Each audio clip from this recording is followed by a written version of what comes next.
What's up, everybody? Good morning and happy Monday. DK Show coming to you from the TDS Sports Talk Studios. Appreciate you making us a part of your start. If you are already up and at it, whether you are listening on the radio dials, 105.1 FM, 790 AM, available to stream up online at sportstalk1051.com. You've got your smart devices like your Alexa speakers, the app, download it, take it on the go. And video stream also up and rolling on YouTube this morning. But again, hopefully you had a fantastic weekend and you're ready to hit up a brand new week starting today. What do we have on the game plan for us? Brewers, fantastic weekend for the Brew Crew as they got the brooms out and swept the Marlins, highlighted by Wild Bill, William Contreras' walk-off 3-run shot in yesterday's game, as the Brewers came away with a 3-1 victory yesterday after being down 1-0.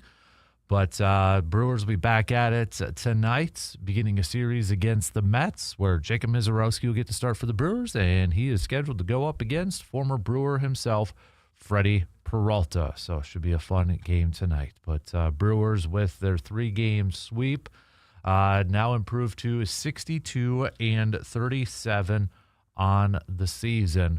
And if you open up the week looking at the standings, the Brewers holding on to a 6-game lead over the Cubs for first place in the Central, 10.5 over both the Cardinals and Pirates, 16.5 games ahead of the Cincinnati Reds. The Brewers and Dodgers still the only two teams right now with 60 or more wins on the season. So plenty of baseball chat coming your way here when it's surrounding the Brewers, including an interesting trade rumor that is potentially out there for the Brew Crew as we inch a little bit closer and closer to that August 3rd trade deadline. So we'll hit that up and recap the weekend series from the Brewers and take a look ahead to this series with the Mets. A little bit more locally, the Eau Claire Express, a good weekend for the Express as well, as they picked up a 2-game sweep over Rochester, which means now the Eau Claire Express are in first place in the Great Plains East Division. So the Express now will be taking on Waterloo. They've got a doubleheader scheduled for today at Waterloo. First game is going to be at 12:35. Second game, 6:35. But with the regular season kind of wrapping up here pretty darn quick in just the next few weeks here, the Express are playing some really good baseball, 9-1 in their last 10 games, and sitting in first place by 1.5 over Rochester. But Waterloo is 3 games back, so big series here. Waterloo is on a 5-game losing streak, but we'll see if the Express can maybe push them a little bit further down in the standings. So I know we had some Legion baseball teams punch their tickets to the state tournament and such too. So we'll catch up on all that and recap it and preview it with our local sports roundup coming up in the 9 o'clock hour, brought to you by Carpet City Flooring Center. So we got that on the docket with training camp beginning for some teams this week in the NFL. The Packers will officially begin next week. We will continue our training camp countdown series where we highlight some of the main storylines, things to watch once we get into training camp, or what will you be paying attention to, what will you be watching, and all that fun stuff. So we'll get to that coming up a little bit later on this morning too. So got that. It is a VFW Post 305 Monday morning. Best and worst, brought to you by VFW Post 305. So you can send those on over via that Shoe Doctors bullpen line with a quick text at 715-830-1912, or you can hang out in the Section 105 chat room on our video stream. So send over what you think is the best and what is the worst from this past weekend.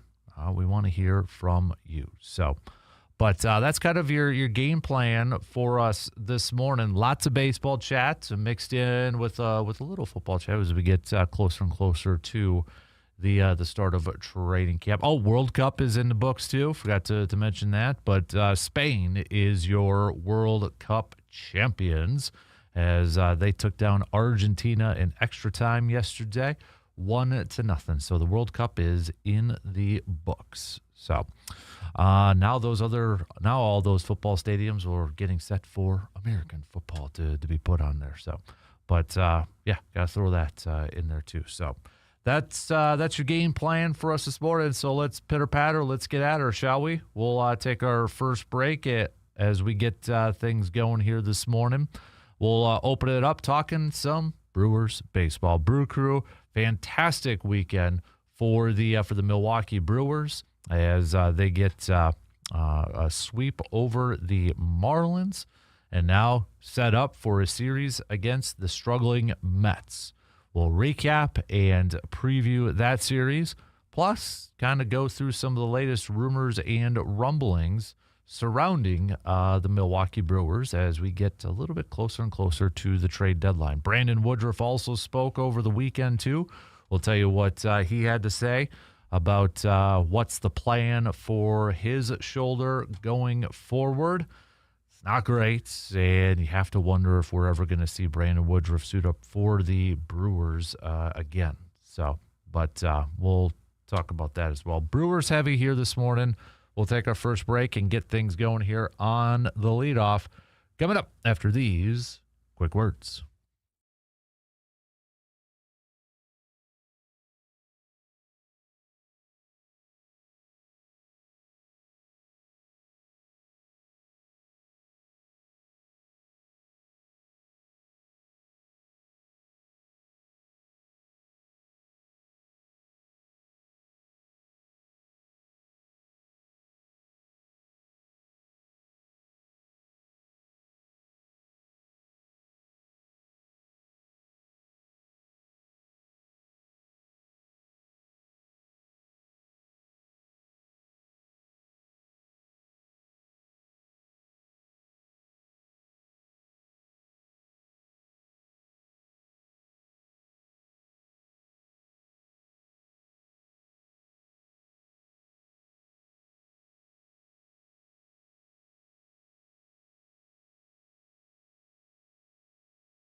Summer road trips create some great memories, but you know what? Sometimes accidents do happen. We don't like to think about it, but they do. And if a fender bender puts a dent into your plans, you can trust the fine folks, our good friends at Superior Auto Body in Eau Claire, to get your vehicle looking like new again. Their experienced team provides quality collision repair and attention to detail that helps restore your vehicle and your peace of mind. When life bumps into your vehicle, you can count on the fine folks at Superior Auto Body in Eau Claire, located on Farwell Street. And you can check out their website, too, for more details about Superior Auto Body, superiorautobodyinc.com. Let's get things going here this morning as we open it up, talking some Brewers. We've got Justin joining us here for a little bit as well. Good morning, Justin. Good morning. Brew Crew this past weekend off the All-Star break. And, well, I mean, they can't ask for a better start coming off the All-Star break, taking a 3-game sweep over the Marlins, especially when you look at it, too, that Brewers went up against arguably the 3 best starters in this Marlins rotation. So going back to Friday night's game to open up this 3-game series, the first game out of that All-Star break. The Brewers,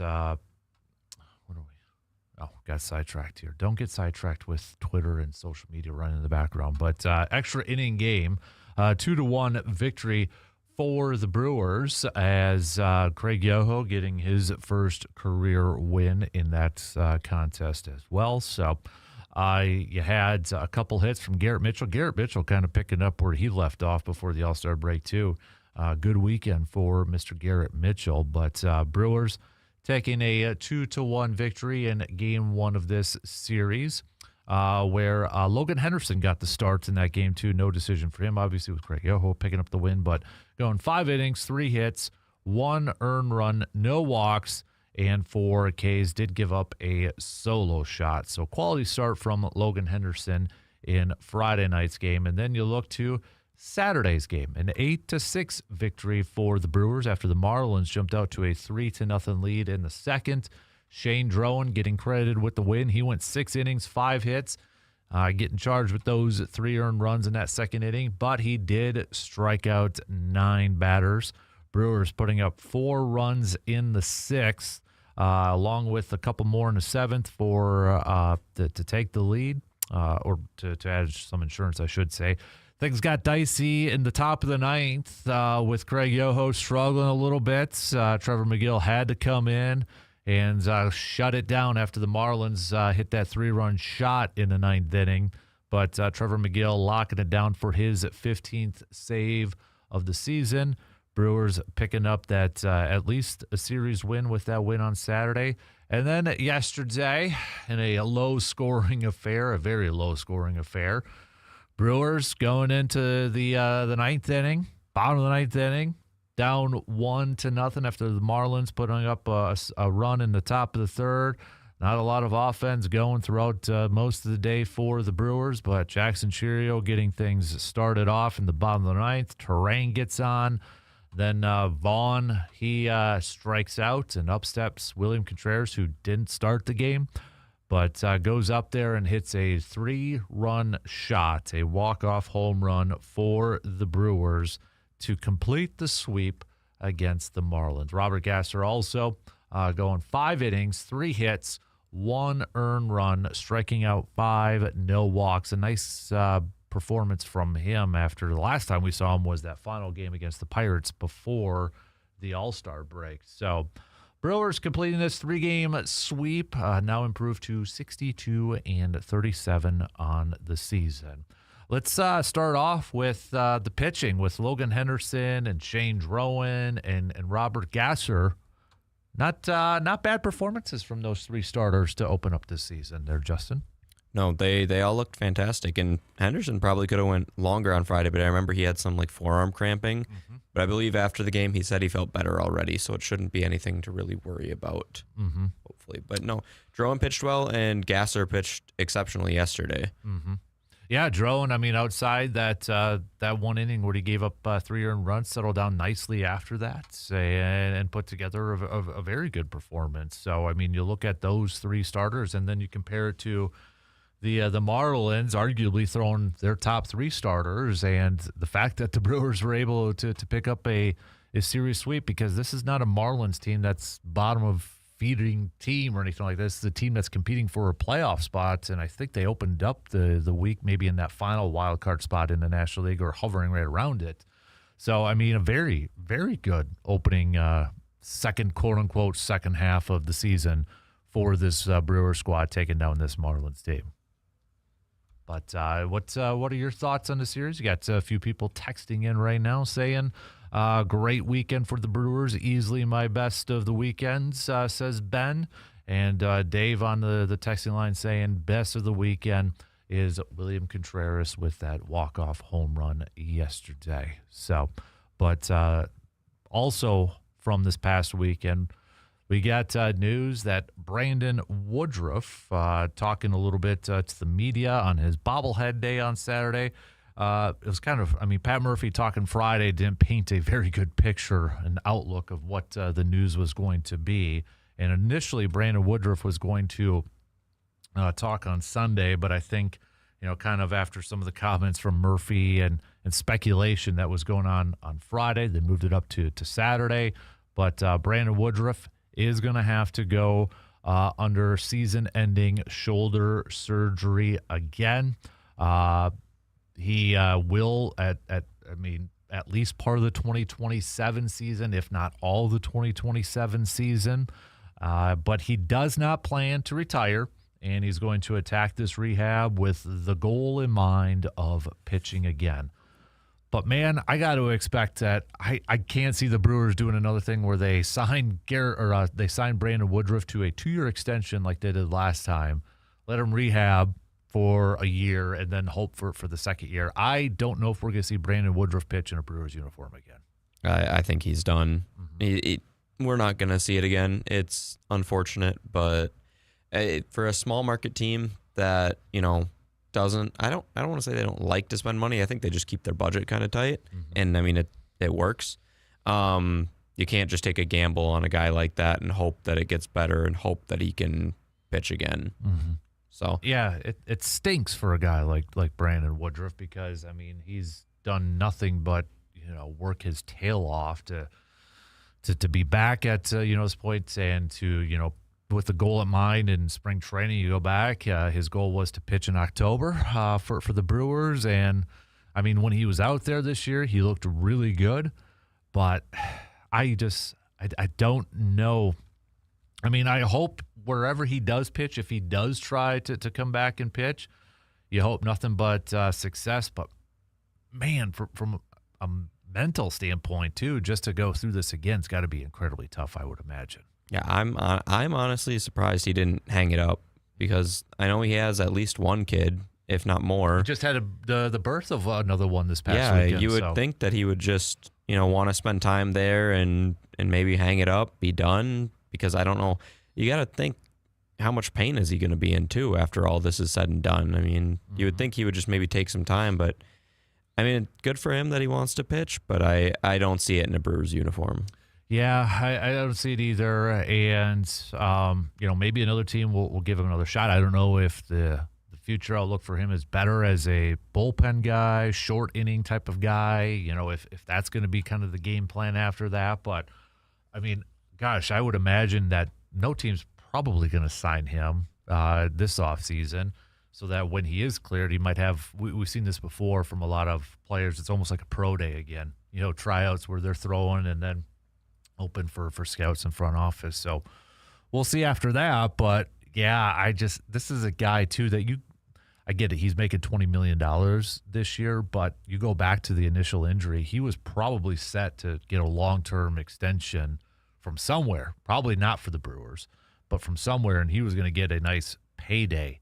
And you look at it, man, that really not only derailed his career from a performance standpoint, but from a financial standpoint as well, like a long-term financial standpoint, especially with the uncertain baseball labor disputes and agreements. I can't see the Brewers or any other team doing another thing where they're going to lock him up or give him another extension for 2 years, let him rehab, and then come back after that. So I don't see that. So, but I can't find Santana's the only pitcher who had 2. Man, that's something I was wondering too. How many of these pitchers have come back from 2 similar injuries to pitch at a high level? And I don't even think Johan Santana was back to his, self when he had those 2 surgeries. Especially not what he was doing with Minnesota when he was over there. So, and it's worth mentioning that same surgery kept him out all of 2024 as well for Woodruff. Yep. So. Yeah. So we'll see. I know this one he suffered a little bit earlier, so that's why they're probably saying, most of 2027 for next year. But I would imagine if I were a betting person, I'd probably say probably not 2027 either. But it stinks. It definitely stinks for a guy like Brandon Woodruff. But again, other than that, a good weekend for the Brewers. Sal Frelick is also on the injured list. Should throw that out there too. Is dealing with right shoulder issues. So something that he has been dealing with for a while, it sounds like. So the Brewers putting him on the injured list. Just more opportunities for Luis Lara in that starting lineup. But the Brewers did call up Blake Perkins to fill that spot temporarily. So, but all right, we got to take a quick break here. Let's start to look ahead to the upcoming series with the Mets. Got former friend Freddie Peralta slated to get the start. The Brewers adjusting their starting rotation. Initially, Mizorowski wasn't going to pitch until Tuesday, but they flip-flopped him and Brandon Sproat. So we get Mizorowski and Freddie Peralta for tonight. Let's preview this upcoming series coming up here after these quick words.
Summer is here, and that means it is time to hit the road in something that you love. And at Toyson Ford, you will find a great selection of new and pre-owned vehicles ready for every adventure.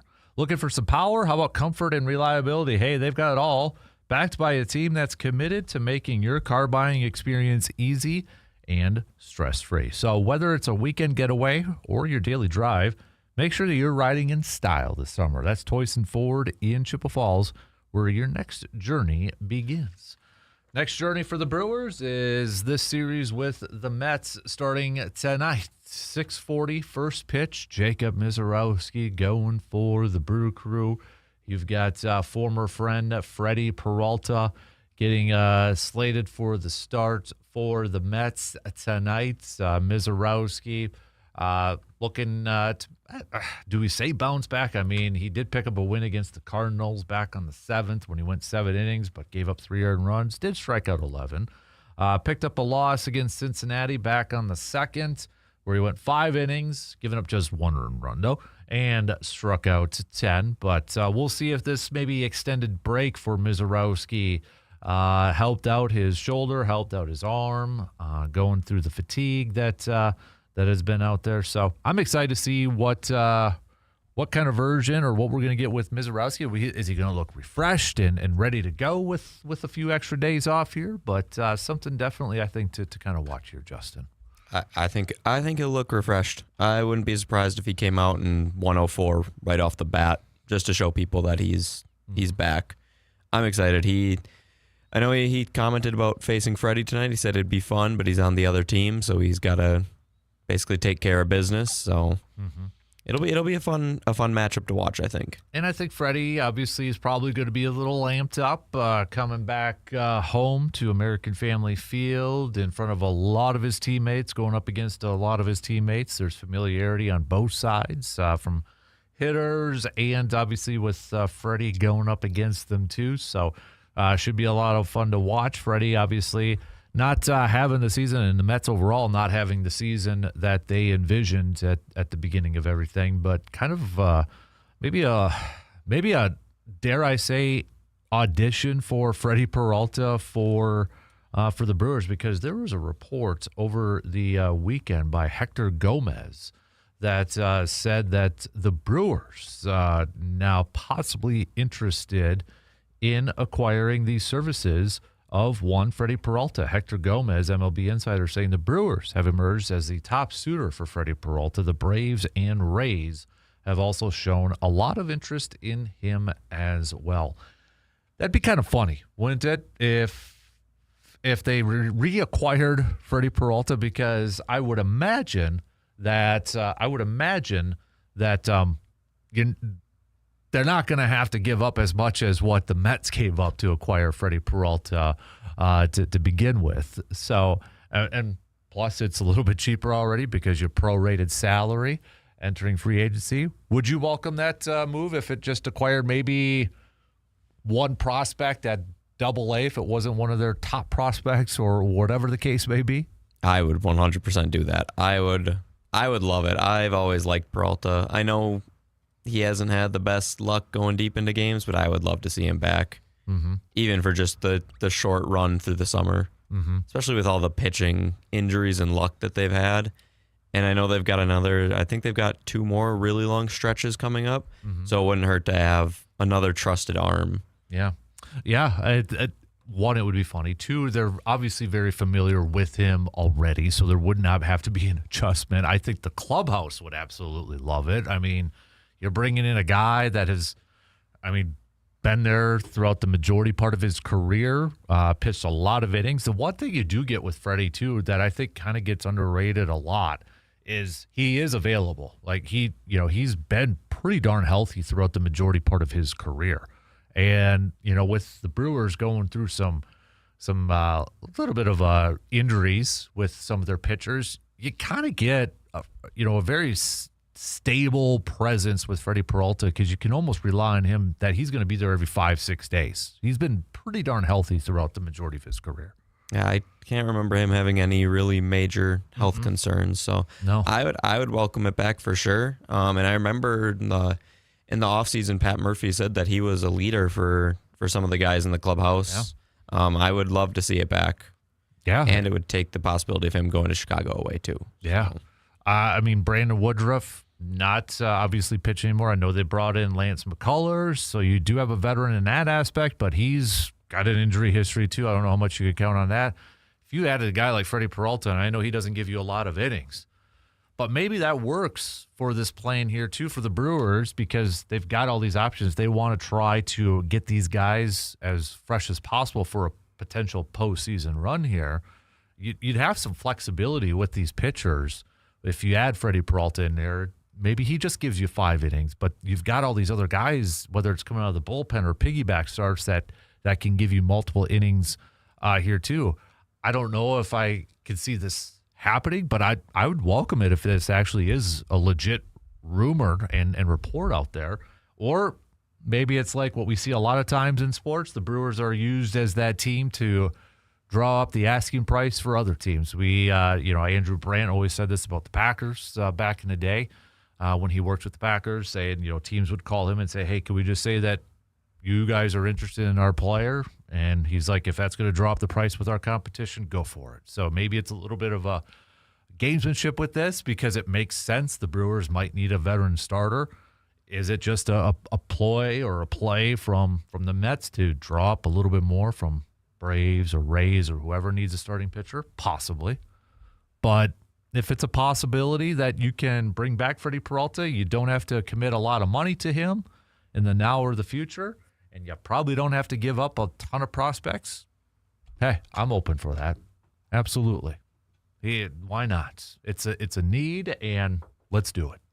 Especially if it's because you're not going to get. Brewers don't have to send back like Brandon Sproat or Jet Williams, right? That's not going to happen. It's like buying a car off the lot. It's going to depreciate in value. And right now, when you look at Freddie's numbers, it's going to depreciate the value. So I'd 100% be open for this. I just the chances that that's going to happen, I'm going to like 30%, I might say. Yeah, it's not very high, but never say never, right? Yeah. Never say never. So what about the rest of you? Would you like to see the return of Freddie Peralta to this Brewers rotation? What do you say? Hit us up, 715-830-1912 on that Shoe Doctor's bullpen line. Or is it going to be dependent on what he does tonight? If he goes out there and shuts down this lineup, well, maybe that's let's get her done here.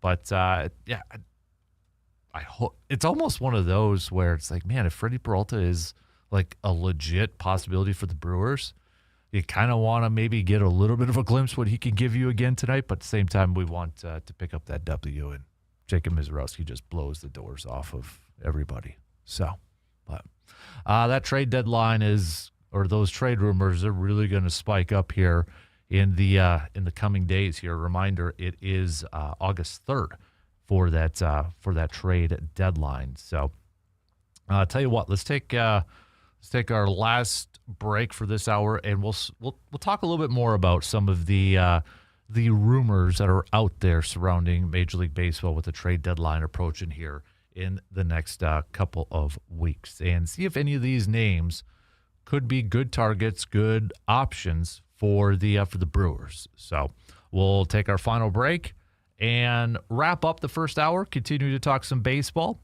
but maybe kind of taking a look at some trade targets here for the Brew Crew. Plus, we'll preview this upcoming series a little bit more in depth with the Mets coming up here too. So quick break. We'll be back after these few words.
Looking for the perfect summer hangout? Well, you need to make your way on over to the VFW Post 305, located on 1300 Star Avenue in Eau Claire. You can enjoy some beautiful views overlooking the river, some great food, some cold beverages, and some of the best live local music that you will find anywhere in the Chippewa Valley.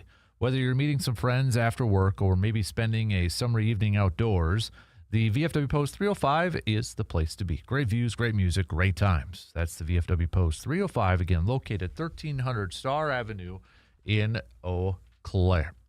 All right, so we've got MLB.com's got a good breakdown of some potential trade targets out there for various teams to trade or not to trade.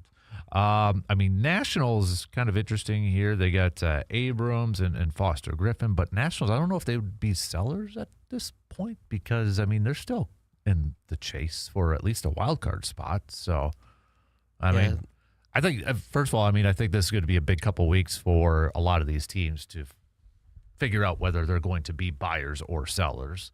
I know a lot of teams are still in it, but Nationals are in that tricky spot because they're hovering right around 500, or right at 500 at this point in time, and they're only a couple games back from a playoff spot. So, but maybe if they go on a little bit of a losing streak, that could change it, or they go on a winning streak, that could solidify them as not being sellers at the trade deadline. So, Luis Arraez, he wants to. I think he said the other day, if he gets traded, he wants to stay at second base. So that's not a fit for the Brewers then. So, otherwise, you've got Jose Soriano from the Angels. I think he's been mentioned as a Brewers target for the last couple of years. But Skubal, that's still going to be the main out there. But Freddie Peralta, going back to him, it says here, the Mets have let it be known that they are ready to sell, reportedly telling rival executives that anyone other than Nolan McLean, Carson Benji, A.J. Ewing, Christian Scott, and Juan Soto are available at the right price. We're not holding our breath for deals involving Francisco Lindor, Bo Bichette, or Marcus Semien yet, but New York's impending free agents will almost certainly be moved. Peralta would typically be coveted arm around the deadline. The right-hander has been consistently inconsistent all season. 5-8 with a 4.66 ERA entering Sunday, posting a 6.05 ERA over his last 10 starts. One of those was a 10-run implosion against the Phillies on June 20th, but Peralta hadn't completed 6 innings in a start in more than a month and may not be viewed as a frontline starter by contenders. Peralta is the interesting one too, because I'd be curious if he's one of those players. Maybe he's just better suited in a smaller market, or how much would he benefit maybe teaming up again with Contreras? Because it was a few weeks ago, there was that piece that Peralta was calling his own pitches for the first time in his career. Would he be better suited going back to a Chris Hook and Jim Henderson coaching duo, but also Contreras, behind the dish? So it's that comfortability factor. Again, I know we kind of already talked about it, but man, this might be, if you could get pennies on the dollar for Freddie Peralta and he comes back into a situation where he's more comfortable, because I would imagine he would welcome going back to the Brewers. It's a contending team. It's a franchise he's incredibly familiar with, all those teammates, the coaching staff. The more I think about it, the more I kind of want this to happen, because I think that could be a pretty darn good move for the Brewers. Yeah, I don't know about you, but he doesn't cost a lot. The season he's having and where the Mets are should make his price considerably lower.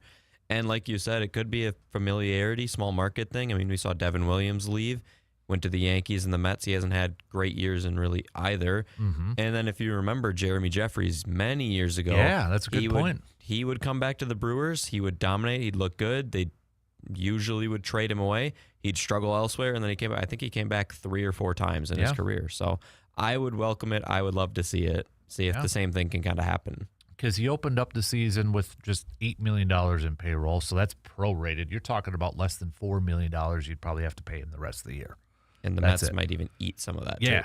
So why not? I mean, that's if it's because it's going to be pennies on the dollar. I mean, the more I think about this, the more I like it, and the more I'm intrigued with this. Why not? You get to pair him up with, like we said, Contreras. Let Chris Hook work his magic with some of these pitchers. That if there's one thing that I feel good about or confident or give the benefit of the doubt is when the Brewers do bring in pitchers, it feels like more times than not, they get the most out of these guys. I'm still kind of on the fence about McCullers Jr. just because from an injury standpoint, but it almost seems like they were maybe targeting Gordon a little bit more to work with him, it feels like. So I don't know if like McCullers was maybe just kind of an add-on sort of thing, but yeah, I like it. I like this potential. I think they took McCullers basically to give them Gordon. It was basically, we'll take this off your hands, and then they basically just kind of bought Gordon and took McCullers, who's going to be coming out of the bullpen, they said. So I'm curious, would you be like comfortable giving up like Coleman Crow for Peralta? Ooh. Because I know we were talking about a double-A guy, but the Mets, based on how they gave us two prospects, they might want somebody a little bit closer to MLB ready. And Crow's got a lot of team control. Yeah. I don't see a double. I'm not sure if a double-A guy gets it done with what they already gave us. Right. Yeah, and that might be the other part in it too, is if they go back to the Brewers, just kind of, well, we gave you these guys, and now it looks like the Brewers have won this trade, even though we haven't seen Jet Williams at the major league level, but the optimism is still there surrounding him. Coleman Crow is interesting because he's got a killer curveball. That breaking ball is it's sick. It's sick to watch. He almost reminds me a little bit the talk about Logan Henderson last year, where he just maybe needed to develop a little bit more, maybe some more pitches. So, I mean, if that's the outlook for him, that's a tough one, too, because, I mean, they've got so many young pitchers, and then I'm assuming Quinn Priester will be back next year, so you throw him as, because you got Mizorowski under control, Logan Henderson, you throw in a Robert Gasser, potentially, Kyle Harrison, Brandon Sproat, Shane Drowan, Quinn Priester. And now, if you want to say Chad Patrick, if he gets a stab at a starter role, I mean, that's 8 pitchers right there. And I don't know if they have any starters. I mean, this just says pitchers, but I don't know if they have any starters in AAA or guys who might potentially make the jump from AA and skip it with like a good spring training. I mean, Crow might not really have a place. That's why I'm thinking, like, yeah, he's had some success. He's got that killer curveball, but is there a spot for him? Right. Because that curveball works great until they can time it out, right? I mean, that was kind of the chat about Henderson last year. He was kind of just a couple pitches, and until he developed a little bit more of an arsenal. And maybe Coleman Crow can do that. But, yeah, I mean, at some point, I mean, how many times have we talked about this with the Brewers farm system? It's great, but you might have to clear out that depth and make some of these moves. Otherwise, okay, what's a great farm system going to do to you if you're just going to keep them stashed in AAA and AA? Well, and I mean, it's the thing of they just released Eddie Leonard over, I think, right before the Marlins thing, and I wonder if that was if he asked because somebody needed a promotion with the Hamilton injury, and instead of promoting anybody, they go out and get Shoemake. So I wonder if that was hey, release me because there's nowhere to move up. I think you might have to clear out a little bit of depth, and if that requires a move, even if it's bringing in Peralta, who hasn't had the best season, I would love to see it. Yeah, it looks like just kind of peruse into the texting line. It looks like it is a wide thumbs up yes for Freddie Peralta, which probably isn't too shocking to see that from a lot of fans. A couple people said no, but I'd say about 95% saying yes for Freddie. And I know he hasn't had the best track record, but he does give you playoff experience, which I don't. Mizorowski has, Patrick has, and that might be it out of the starters. So, and I think too, Freddie, when he was with the Brewers, yes, he was probably their number one guy, their ace. If he were to come back, he's not that guy. He doesn't need to be that guy, right? I mean, maybe that takes a little bit off the shoulders because when he goes to the Mets, he was viewed as the number one guy. If he comes back to the Brewers, it's Miss, it's Harrison, it's all these other guys. You're talking about Freddie Peralta as a back-end starter now? Why not? Right? I mean, and like you mentioned, that playoff experience that he comes in. And playoffs, yeah, we know Freddie doesn't go deep. If you can get to the playoffs with him and you get 4 strong innings out of Freddie Peralta, I'll take that because you've got so many other options of pitchers that can give you length at that point. And if it helps adding a guy like Peralta to keep Mizorowski, Kyle Harrison, Brandon Sproat, Shane Drone a little bit more fresher when we get to the postseason, hey, whatever helps that, I'd be all for it. So I would take 4 strong innings in a playoff game 10 times out of 10. Mm-hmm. And I think that pressure about Freddie Peralta, if he doesn't have to be the front end guy, I think he always pitches better as kind of that second, third, or fourth option. I think he looked a little bit better when Burns and Woodruff kind of were the top guys of the rotation. I mean, if he can even come back, give you that 3.5 ERA, I'll take it. Yeah, I agree because, last year, I mean, for the Brewers, he was solid, 2.70, 17 wins. Yeah, didn't go deep into games. We know, I mean, he's a guy that's not going to give you 7 innings. He's not going to give you, that depth. But Brewers would have the luxury of already knowing that, right? They already know what Freddie Peralta can give you. They already know what he's capable of, so you can game plan around that. So, no, I've talked myself into it even more. I kind of want this to happen. So now I'm getting my hopes up for it to happen. But is he on pace? Let's just for another 200 strikeout season? Is he on pace for that again, or?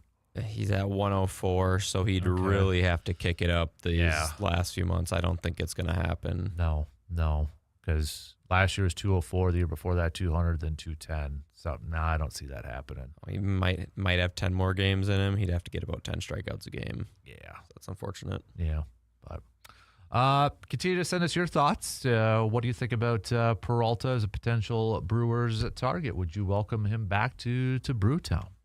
Hit us up, 715-830-1912 on that Shoe Doctors bullpen line. So we'll get back to some more baseball talk coming up here as we approach the end of the hour. We got a few more texts to get to here, too. It is a VFW post at 3:05, best and worst from the weekend. So if you'd like to continue to send over your best and worst from the weekend, please do so. All right. So share it with the rest of the class. So we'll get to that coming up here in just a little bit.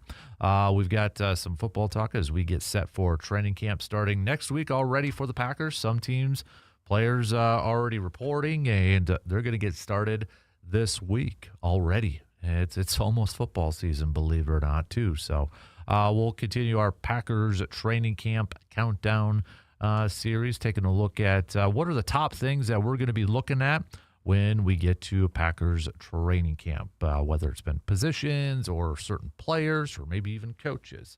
So we'll continue that countdown coming up here a little bit later on. So World Cup, if you want to give your thoughts, I had a couple people texting in about how much they enjoyed the World Cup this year. So if you want to give us your take on that, hey, feel free to share it with the rest of the class too. So you can send those on over if you'd like to. But reminder, tonight's Brewers Mets game, 6:40 first pitch. Coverage will begin on your radio dials of 105.1 FM and 790 AM, 35 minutes prior at 6:05. So looking forward to seeing the Miz back out on the mound for the first time post All-Star break here. Brewers opening up today with second best record still in all of Major League Baseball. Brewers and Dodgers still the only two teams in Major League Baseball with 60 or more wins.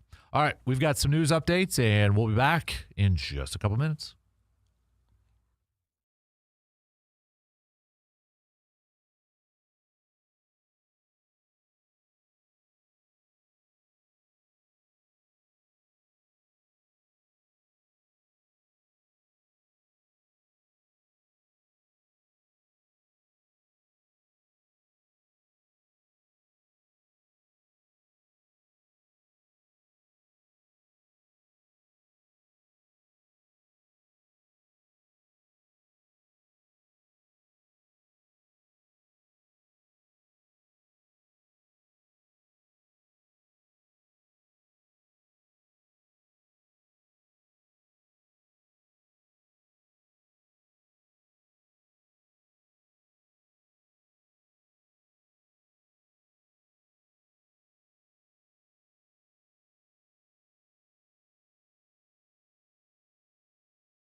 All right, here we go. Second hour kicks off right now on this Monday morning of July 20th. Thanks for hanging out with us and making us part of your start on this rainy start, depending on where you're listening to us from. If it's in the Eau Claire area and such, a little bit of a wet start to begin your day. But nonetheless, thanks for waking up and hanging out with us. Surveyor Sam saying best of the weekend. Finally getting my old fridge down in the basement and my new fridge out of the garage. Worst of the weekend, going to the driving range and watching my driver head fly farther than the ball I just hit, and now trying to find a new lefty driver. Time's running out, man. If you want to get that new driver dialed in for the upcoming Kasper Classic, their Surveyor Sam on August 7th. Speaking of which, we only got a couple spots left for the 1 p.m. 10 a.m. sold out. Only a couple left for 1 p.m. I got a few there for the Surveyor 7:30 a.m. flights. But just head to our website, sportstalk1051.com, to sign up your two-person team just for $90. That includes your round, your cart, your meal, and a couple of drink tickets too, courtesy from our friends at Park Ridge Distributing. So that is coming up here before you know it. The 6th, I'm losing track already. We've been doing it for how many years? The 6th annual Kasper Classic coming your way. Got to give a shout out to our partners, Muldoon's, Service Master, Park Ridge, Hy-Vee, Edward Jones Financial Advisor, Kelsey Nicolai, Dodge, Cambridge, Myron Construction, VFW Post 305, Superior Auto Body, Home Oasis, Resonance Branding, Claflin Construction, Carpet City Flooring Center, Economy Furniture, and our presenting sponsor, Window World. So time is running out. If we are still looking for, by the way, some raffle prizes. So if you are interested in maybe donating a raffle prize, because 100% of the proceeds go to help fund our backyard dreams, please reach out. We've had some great items already dropped off by Myron Construction, Packers throwing in a football too. So, but big thanks. We got a Micah Parsons jersey as well. So if you're interested in helping out, please reach out. But we got Justin joining us here for the next hour here too. What was your reaction to the Lance McCullers trade, by the way?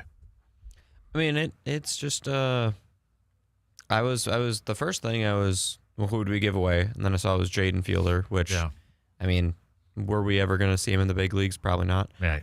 I'm excited for it to see what McCullers can do. The Brewers have a track record of taking, you could say, broken pitchers and fixing them, finding out what works. And, I mean, just seeing him come out of the bullpen will be interesting. And then we got another lefty reliever thrown in there. So I'm excited to see what they can do with him, even if it's just a kind of big relief role or if he's thrown in to eat innings when we're down so much or up so much. I'm all right with that. Yeah, as you mentioned, it sounds like, or it is, according to Pat Murphy, he's going to be coming out of the pen to begin with, which, again, maybe just kind of to help preserve him, right, for the rest of the season into the postseason. The guy who's got a ton of postseason experience, a couple World Series rings, and he was a big part of the first World Series with the Astros. So, especially when Astros ate a lot of the money too, I mean, why not take a flyer on it, right? I mean, why not? And I'm assuming, like we kind of already mentioned, maybe Gordon was the guy that they really wanted, but he's going to begin in AAA. So, yeah, why not? Like you said, Fielder, it's a great story. It's Prince's kid. But the odds of him making the Major League club for the Brewers are probably pretty low, considering, too, he was undrafted. But, you know, the fact that that's all you gave up for a couple of pitchers that could help you out this year, why not, right? Why not? Take a flyer on it. And I think if you asked a lot of Brewers fans, that's what they want the Brewers to do, is to make some of these moves and take some flyers on some pitchers. So, and the fact that you're not having to pay him a whole lot anyways this weekend, it's not going to hinder you from making any other moves at this point in time. So, but, you know, this is, you know, okay, so going back to this Brewers and Mets series, obviously we talked a lot about Freddie Peralta and that, and there's the report that the Mets have made it known that they are sellers. I'm curious to see how this kind of has an effect on the Mets now going forward, you know, because you know the players have probably heard that same report, and Are they going to go out there and play at a high level because that means they're going to, maybe get traded and get out of Dodge, or do they just not care about the season anymore, so they kind of tank it in? But that's going to be curious to me to see how this Mets team now goes forward, knowing that their reports are out there saying they're going to be sellers. How do you get motivated then, from a player standpoint? How do you get, like, well, what am I playing for? Am I playing to maybe improve my stock so I get traded? Do I just, go out there because I'm still a competitor and still play at the highest level? Juan Soto, you're stuck there. Sorry, dude. You ain't going anywhere. So same with Lindor and that. But, yeah, that to me is going to be kind of the interesting thing here with this series is what kind of effort you're going to get from the Mets in this series. I think you'll see a mix. I think from the younger guys who are on expiring deals or like shorter deals, you'll see them still play at a high level, try to get out of there, maybe get on a winning team. Yep. But maybe the older guys who have already made a lot, or like Juan Soto who is stuck there, you might see a decline in production because your team's made it known you're a seller. I mean, your season's basically done. Yeah, you fired your manager earlier on in the season. You might have a new general manager coming up in the offseason.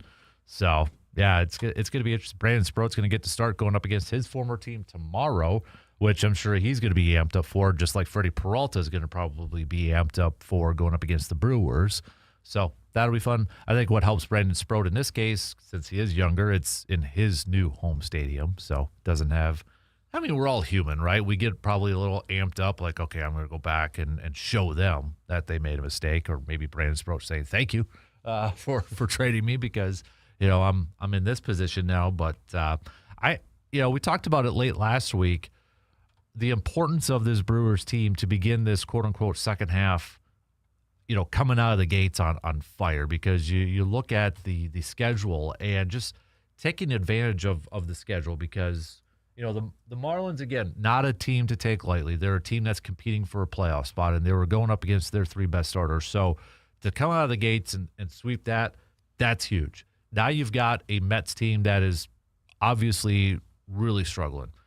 You've got to take advantage of that. It's at home. Then you got the Rockies coming home or coming to Milwaukee at the end of this week. Then you go to the Giants, another team that is just putrid. Not living up to expectations. And then the Angels after that. I mean, this is a heck of an opportunity for the Brewers to begin this post-All-Star break with the opportunity to rack up a bunch of wins and maybe increase that division lead. And maybe for this team, too, to kind of showcase their front office, hey, we're a legit contender. We're maybe just a couple pieces away. So go out there and add a couple pieces and help us out. Yeah, and then even after that, I would like to add, you can get your revenge on the Pirates, 4-game series in Milwaukee, and then you got the Twins. Yep. So this is a massive stretch of games where you could really increase a lead. Absolutely. Not only division, but maybe inch a little bit closer to the Dodgers for a potential 1 seed. I mean, at what point do we start talking about that for this Brewers team? Because, I mean, they're sitting there, excuse me, at 62 wins. The Dodgers 63 wins. They're only a game back from that. I mean, do we get to maybe September, or maybe is it middle August when we start to look at that? But that's got to be something, kind of to keep in the back of the mind here, is that what if the Brewers get that 1 seed? And they're not only playing for a division championship, but potentially playing for the 1 seed when it gets to the playoffs. And then you got to remember you've got a 3-game series against the Dodgers coming up. Yep. So that's going to be a huge series. Yep. And like you said, if you can get that 1 seed, you could probably throw Mizrowski in the final game of the regular season and still be fine. Yeah. Yeah. Or maybe give him extra rest too. I mean, you have flexibility with that. And you kind of look at, I mean, Brewers have been great at home. They're 32-18 on the season. They've been just as good on the road though too. They're 30-19 on the road. So it's not like, they're one-sided. And then teams against 500, they're 14 games above 500. They're 39-25 against teams who have a record of 500 or better. So there's a lot to like about this Brewers team. I know they're doing it the way you're not supposed to do it in Major League Baseball, that some people like to throw out there. The only stat that really matters is wins and losses at this point, right? I mean, that's the only thing. And right now the Brewers are winning flipping games, and you can't cut them out in these games. I mean, I think now after yesterday's game, they're tied for the most come from behind wins, which includes the Dodgers on that list, just to throw that out there. So, I mean, this is a team that is a gritty team that goes out there and just proves that they're never out of it, and they're never going to give up in a game, regardless of how it's going. And then also talking about the easy stretch, this is a great time because the Cubs, they face the Tigers, who admittedly aren't as good. But, I mean, if they're looking for a playoff spot and if they have to face Scuba, I don't know really what it looks like. But then they get the Pirates, who's a divisional matchup, Cardinals, which is they're nipping at the Cubs' heels. Then you have Yankees and Dodgers. Yeah. So that is a massive stretch. Plus, they lose their off day because they have to make up a game against the Blue Jays. Yep. So yeah, definitely a big stretch here for the Brewers, and hopefully they can take advantage of that. And and not to you get this nice, great series sweep against the Marlins. Don't let it kind of sour by losing this series against the Mets or losing a series against the Rockies, right? You want to pick up and kind of keep that momentum going here for the Brewers. I'm just glad to see them that was a nice bounce back after getting swept by the Pirates before the All-Star break. They kind of came out of the gates and picking up a really, really awesome series win. So, but right now, Brewers opening up the week 62-37, just one game behind the Dodgers, who are 63-37. And you talk about upcoming schedule, who the Dodgers face? The Phillies. So there's a really good opportunity that maybe in the middle of the week, we could be talking about the top seeded Milwaukee Brewers with a little under 60 games or right around 60 games to go. So it's going to be a heck of a race to the finish here. All right, we got to take a quick break. Plenty more to get to, though, in our second hour. Don't forget, you can hit us up, 715-830-1912, or join in on the Section 105 chat room. We got Paul in there saying, best of the weekend. I was at the game yesterday. Holy schmoly. First time I saw a walk-off in person. So not sure what the worst could be. I am pumped for the Brewers. So not a bad game to go to yesterday for sure, Paul. All right, we'll take a quick break, and we'll be back. We'll be right back after these quick words.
Summer continues to roll right along, and that is the perfect time to give your home a fresh new look with the help from Carpet City Flooring Center in Eau Claire.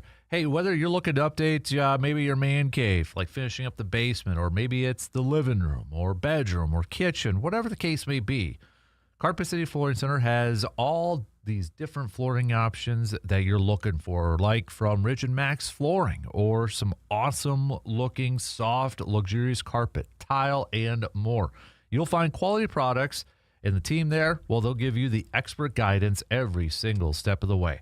Their team will help you find the right flooring that fits your style, your budget, and with professional installation available, your project can be completed quickly and correctly. So make this the summer that you transform your home or your space. Stop on in to Carpet City Flooring Center in Eau Claire today and discover why so many area homeowners trust Carpet City Flooring Center for all of their flooring needs. Carpet City Flooring Center, helping you love where you live.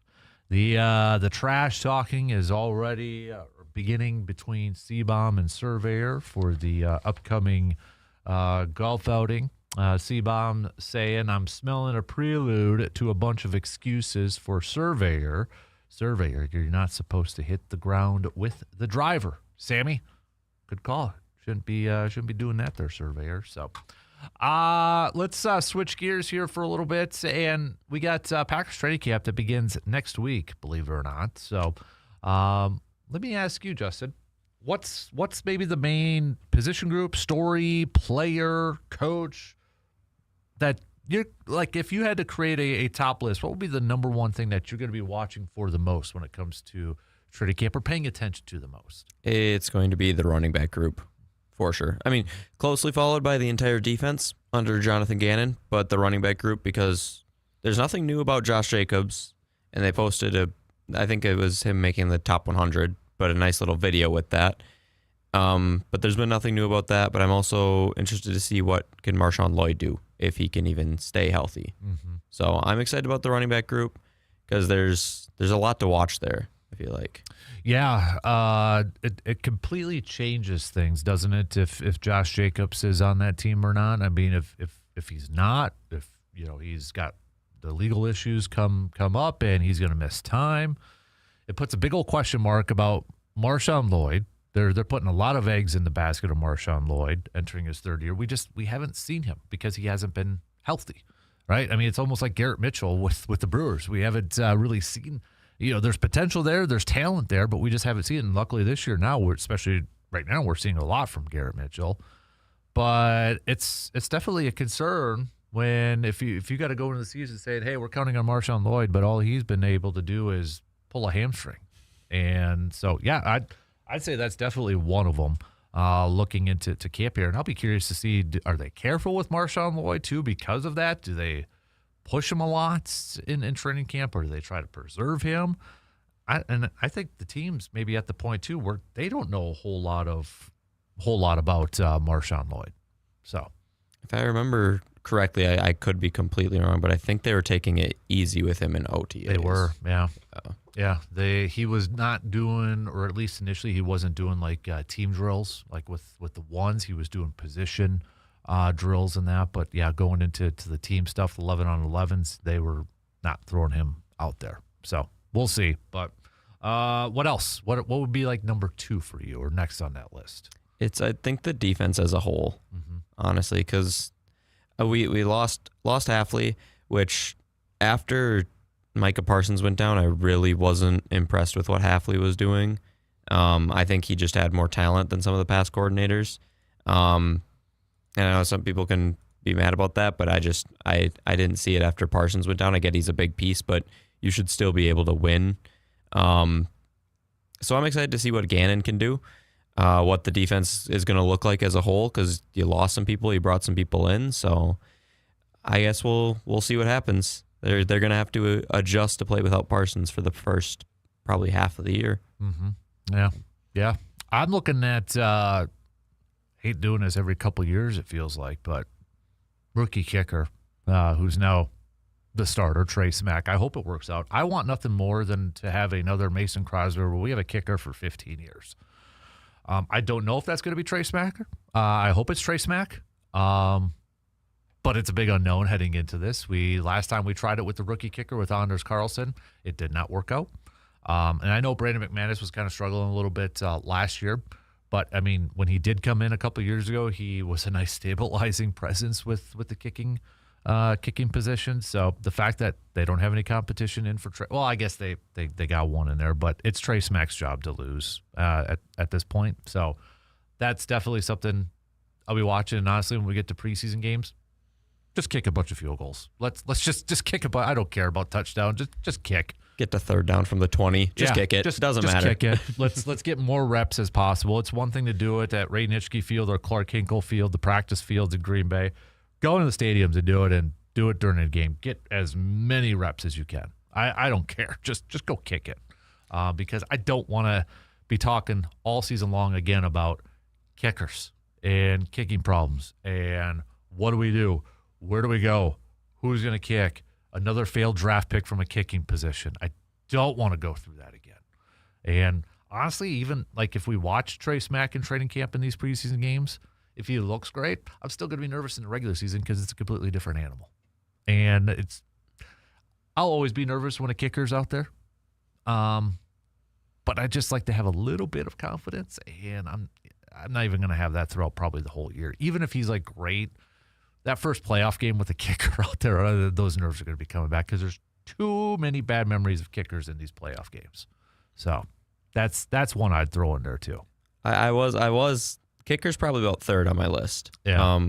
And like you said, though, it is different in the regular season when you got however many engaged fans screaming at you, because there's one thing in the preseason when some people might be on their phones, they might not be paying the most attention because preseason games it's more about scouting for the coaches. The fans might not be as engaged.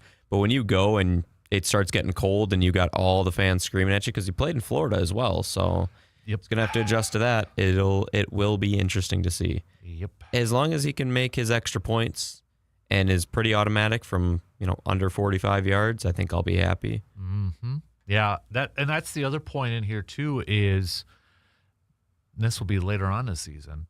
How does the cold weather? I know he's downplaying it. They've downplayed it. But, I mean, it's different. It's going to be different with the winds, the freezing temperatures, the surface. I mean, even Aaron Rodgers talked about the winds when he was in Green Bay. That's why I'll always continue to say this. If Mason Crosby's still around, bring him in as a consultant. I mean, the guy did it for how many years? He knows about it. Does it hurt to just pick his brain and let him kind of mentor a young kicker? Maybe he has, and it's just not out there, but it sure seems like Mason has said, hey, I'm open to it. If they ever make a call, why not? Go exhaust all your resources if you have the ability to do so. Pick his brain. The guy did it for how many years in Green Bay, for crying out loud? And he's gone through the ups and the downs. And I think that's such a valuable lesson for or a valuable resource for younger kickers is, hey, this is a guy that he kicked really well for a majority part of his career, but you know what? He also went through the downs, and the team stuck with him. How did he bounce back from that? Because kicking, I think, is just as much about the mental side of it, too. You miss a couple in a row, and Mason was really bad that year, like really bad. How do you overcome it? How do you get through it? Pick his brain about those situations. Why not? Use the resources if you have them. So, but that's just me. I don't know. So. But yeah, training camp first practice for Green Bay already next Wednesday. So if you got kiddos, get the bikes ready. Make sure the tires are pumped. Did you ever do the training camp bike thing as a youngster? No. I wish I would have, but I unfortunately didn't. Yeah, I didn't do it either. I'm trying to get my kid to do it, but he doesn't want to do it. Really? No, he's too shy with that stuff. So I thought maybe he'd outgrow it, but so far he's no. It's funny because if you ask me now, I would go out there with a bike. But when I was younger, I probably would have been shy too. Mm-hmm. Also, got to remember those dudes. They're big. They're big guys too. Yeah. So. Yeah, it might be a little intimidating for some of those younger kids, but not for a lot of them. So obviously, they got a lot of kids that are willing to do that. Still one of the best traditions in all the sports. Well, and then you got J.J. Watt who goes out there and breaks one of the bikes. Mm-hmm.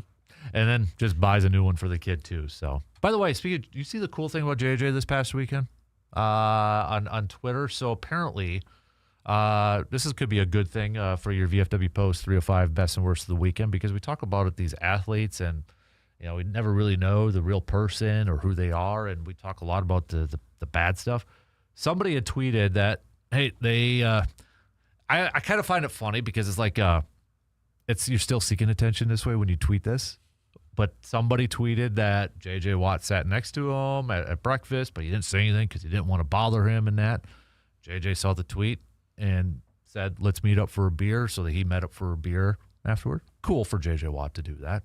Still, I think from the fans, you still tried to maybe get a little bit of humble attention there. So maybe a little bit, but I mean, it worked out, and he got to probably have a pretty cool conversation with J.J. Watt. Shared a Guinness, it looks like. So, but did you see the Pat McAfee stuff that came out a few months ago, that he wanted to be a Packer his last year? That made me so mad. Mm-hmm.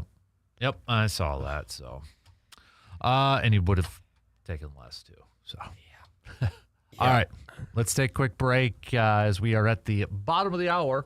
We'll be back after these quick words.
Summer is the season for golf, softball, pickleball, running, and staying active. But you know what? Aches and pains, they can quickly slow you down, man. That's where Chippewa Valley Orthopedics and Sports Medicine comes on in. Their experienced team helps weekend warriors and athletes of all ages get back to doing what they love with expert care and treatment options designed to keep you moving. Play more, hurt less. That's Chippewa Valley Orthopedics and Sports Medicine. Get started today by visiting them online at cvosm.com. That's cvosm.com. We were talking a little green and gold with training camp starting up next week. A few of you have chimed in and said that one of the main position groups that you're going to be paying attention to is cornerbacks as well, with Keyshawn Nixon, Carrington Valentine, Brandon Cisse. We had Eric say, what do you or what Eric said on our text line, excuse me, let me restart that. What Eric said, what do you think, or when do you think Brandon Cisse will be the full-time starter for the Packers? I say week 4, week 5. What say you, Justin? I don't think he opens up the season as a starter. No, I was going to go more week 7, week 8. Mm-hmm. Maybe a little bit further into the... I'm probably being a little optimistic in my... I want to see it. Yeah. I want to see it because I hope that means Brandon Cisse is that much better. And not just because, hey, Carrington or Keyshawn stinks, so we're forced to go out there and do it. I want it. Now, ideally, it might be Carrington and Keyshawn are playing at such a super high level that you don't have to force it. That might be the ideal one. But, I mean, odds are we've seen enough of Carrington Valentine and Keyshawn Nixon, I think. There's a big enough sample size. We'll see that. I know Benjamin St. Juste is also kind of in there, but I think if, and this is not a knock on Benjamin St. Juste, but he has spent a lot of time with as a nickel corner. If he's thrown in as a starter from an outside boundary type, that's not really a good situation to be in. You know what I'm trying to say? It's like the depth is really going to be challenged here for this season. And that puts even more pressure on that pass rush. Whether it's Micah whenever he comes back, Lucas Van Ness, or any of those younger second-year guys, or Danny Dennis Sutton, the rookie there too. So I'm curious. This is a big task, I think, for Jonathan Gannon, the new defensive coordinator. You don't have the greatest talent from a cornerback perspective, but then you got, Micah missing the first few weeks. I seen some people, there was one, I wish I would have saved it because I thought it was kind of, they read too much into that, but there was like a prediction saying that Micah wasn't going to be back to the postseason because I think they took his words out of context because Micah said he wanted to make sure that he was going to be healthy and ready to go for a postseason run. And so this was like an article that predicted when these injured players were going to come back, and they said Micah postseason. I think you kind of took it the wrong way that, they're not going to rush it. He's not going to be rushed in and play week 1. That's not the goal. It's almost Brandon Woodruff, really, when you think back to spring training where they're saying it wasn't opening day as the goal. It's to be ready for the postseason, to be ready for October. And I think that's a similar thing to Micah. If he doesn't come back on the field until the postseason, then I think there's something else going on with that ACL recovery. That I don't think is what Micah was saying whatsoever. Like, I'm not going to be coming back to the postseason. Nah, it probably the first few weeks, and then, we'll get things going here. And if you don't have Micah the entire season, are you even making the postseason? That's a good point. Couldn't win a game without him last year. Yeah. And I think that was a big reason why we don't play, and thankfully Chicago till week 5 when that schedule came out. So missed the first few weeks. I mean, I think the schedule is set up for the Packers to be able to get through the first 3-4 games, first 3-4 weeks, and come away with a winning record. I mean, we'll see about the Vikings. They're always going to be a tough test. They should beat the Jets. Falcons, I know they've got a new head coach, maybe a new quarterback, Tua, starting that game. Buccaneers are going to be a tough test too, but maybe 2-2, 3-1 up until that Bears game. Yeah, I think that's the goal in mind, is to have Micah back for that Bears game. Either the Bears or I'd say his personal goal is probably the Cowboys. The week after that too. For sure, if we get past Halloween and we don't have Micah, what do the Packers look like? Because you got the Lions after that Cowboys game too. And the Panthers were a playoff team last year. Maybe they're on the upswing, but if we get past that and there's still no Micah, are they at a winning record? Debatable. I'd probably say maybe not, or right at 500. There's so much uncertainty surrounding that group. The trickle-down effect of the pass rushing group to the cornerback group, I don't know. Micah is the straw that stirs the drink so much on that defense that his absence affects so many different things. And honestly, too, I think if you're Jonathan Gannon, maybe you have two different styles of defense, one without Micah the first few weeks, and then when he does come back, I mean, you're able to do so many different things with Micah, whether he's rushing up from the end, up the middle, whatever. And the effect that he has on other players on that defensive side too, it's like you're going to have two different styles of defense for this season. So I would just love to see some stunts and twists with Micah. He is such a like physical like specimen, like, and he's so fast. I would love to see more done with him. Did you hear what him and Myles Garrett were chatting last week on a pod? And Micah thinks he's going to break the sack record in 2 years. Micah thinks he, like himself? Yep. I'd love to see it. I'd love to see it. Thinks he's going to break Myles Garrett's sack record. Obviously not this year because he's going to be starting off on the PUP list, but he was calling a shot essentially. He'll do it this year. Give him his 13 games and he'll do it. Let me see if I can find some of the quotes from him. Here we go. So. Let me close that down. Parsons acknowledged Garrett's record stands for now, but predicted it won't last, saying it'll take him roughly 2 years to break 23 sacks compared to the 25 years it took for the previous record to be topped. Parsons admitted that since he'll miss some time to start the 26th season while he recovers from his ACL injury, Garrett will, quote, get a little cushion off that. He also pointed out he'll get something of a head start given the time he's expected to miss the 26th season. Garrett wasn't interested in giving up any ground anytime soon, saying, take your time. I'm going to go ahead and break it again. But Parsons kind of also was talking about how, he's kind of, a different edge rusher, pass. I mean, he is smaller compared to Micah Parsons. Or, excuse me, to Myles Garrett. He is a smaller guy. Probably better suited for a 3-4 than a 4-3 end like Myles Garrett is. So, but, yeah, would love. I mean, Jeff Hafley kind of called that too last year when he was still with the Packers, that Micah was probably going to break the sack record. So we'll see. As long as that means wins, then go for it. Break the record. But make sure it leads to wins too. So is Micah the most important Packer, or is it still Jordan Love? What do you think? Most important? To the overall success of this year. With Malik Willis gone, as much as I like Tyrod Taylor and believe in him, I think Jordan Love is. If we still had Malik Willis, my answer would probably be Parsons.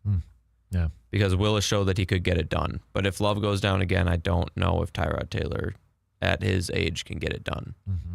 So I would say right now, Jordan Love. Mm-hmm. All right, let's take a quick break as we wrap up the second hour, and we'll get into this, get into halftime here. But we'll be back in just a couple minutes.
Summer puts your vehicle to the test, and at AJM Automotive, they are ready to help you pass that test. With 2 locations in Eau Claire, AJM Automotive can handle everything from oil changes and inspections to brakes, tires, and major repairs. So before your next road trip, make sure that your vehicle is ready for wherever summer takes you.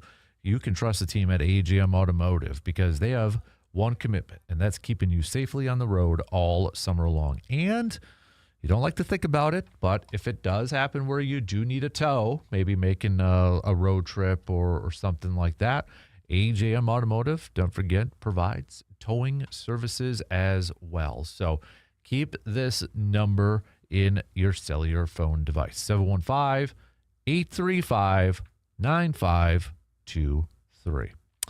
We got about 9 minutes left until the top of the hour. The Hall of Famer G-Man chiming in. G-Man saying, DK, Brewers are on fire, and the Brewers will sweep the Mets this next series. The Miz will get the W tonight. Yes, sir. Go Brewers. Carl from Colfax saying, I'm most interested in the Packers' offensive line improvement. They were not good last year, and they are key to a deep playoff run this year. Also, you've got a couple of chats on here. Tyler says, cornerback is the main one for me in offensive line. I think with everyone healthy, they might have the best D-line in the league. Running back is a bit of a concern as well as Jacobs unknown. Paul says, what does the future look like now that we have 2 starting shortstops when we have Jesus Made in the queue? Well, we don't have to figure that out for anytime soon, right? I mean, Jesus Made right now in Double-A. We'll see if there's a position change for one like Cooper Pratt or Jesus or something, but I don't think they don't have to decide that right now at this point in time, right? I mean, that's something they don't have to figure out, and they can get to that point when they get to that point.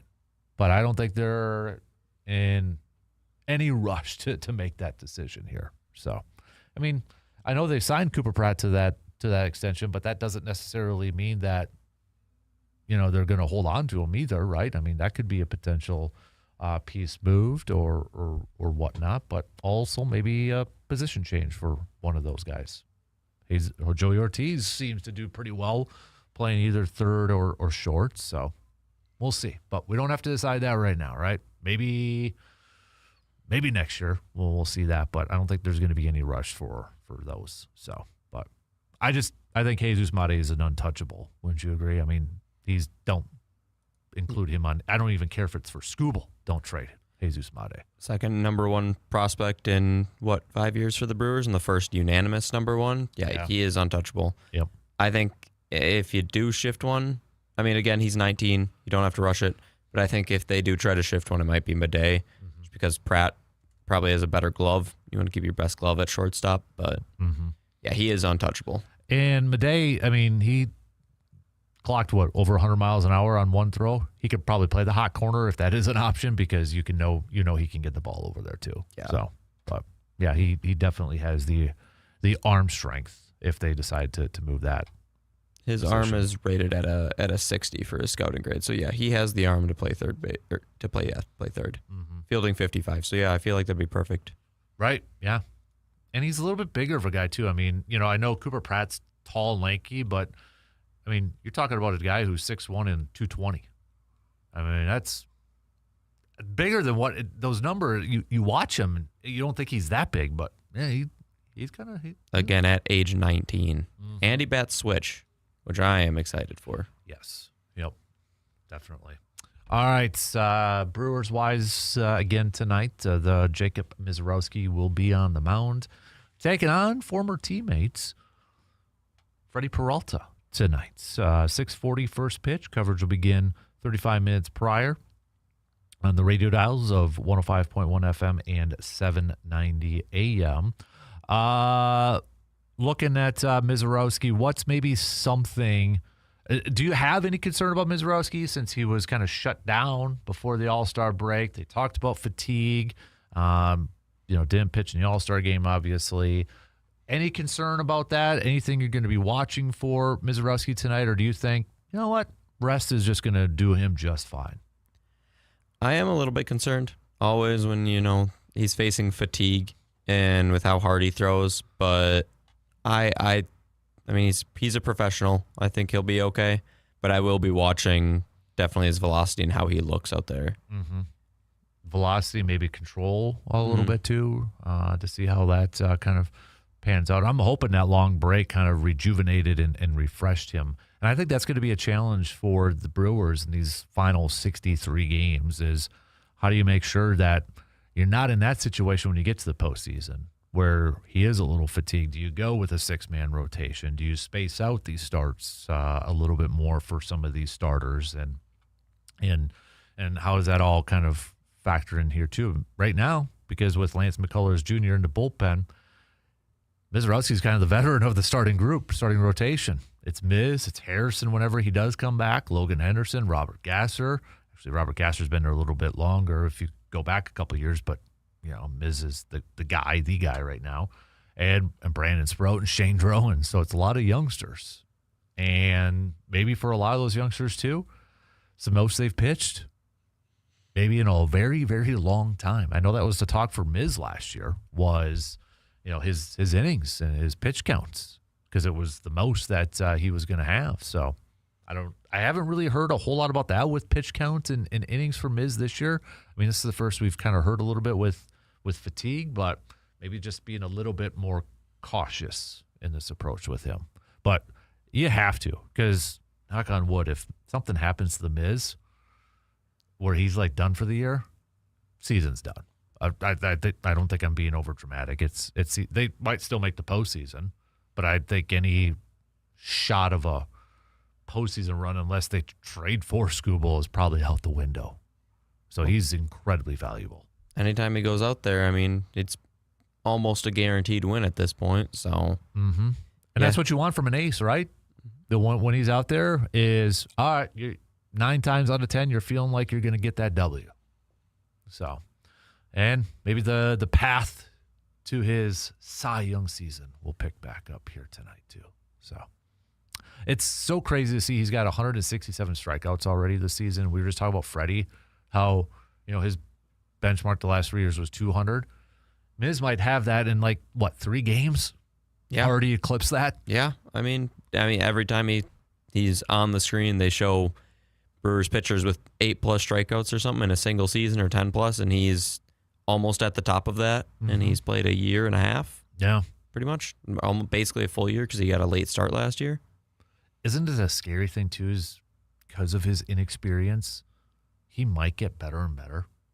Yeah, right. I mean, I don't think that's that far off. The No. more he's only 24. Yeah, 24, and if he gets better. That is scary. And I've seen some people freaking out that apparently a report came out that they haven't had extension talks with him, but he's under contract for 6 years. Also, not to mention, I think before he was added to the 40-man, they did offer him an extension. I think I saw a report, and he turned it down. And I think that's smart from Mizorowski's standpoint. Is it a risk for him? Yes, it's a risk not to have that security, but he also probably doesn't. His representation doesn't want to. Dude, you're going to make a ton of money when you hit free agency. Don't really take this deal until it's similar to Paul Skeens, right? I mean, it's exactly like Paul Skeens' situation. So, all right, shot clock is going to cut us off. Thanks, Justin, for hanging out with us every Monday morning. So, prediction, Brewers, how many wins in this series against the Mets? I'll say they go for the sweep again. Nice. I would love to see it. That'd be awesome to begin the second half with a sweep. Sweet. All right. Second half coming up. Speaking of second half, we got some news updates, and we'll be back here in just a couple minutes to kick off the third hour. We'll be back in just a skosh.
All right, here we go. Halftime is over with, and we are on to the third hour. Third hour already on this Monday morning. Don't forget to hit me up with your VFW Post 305 best and worst of the weekend.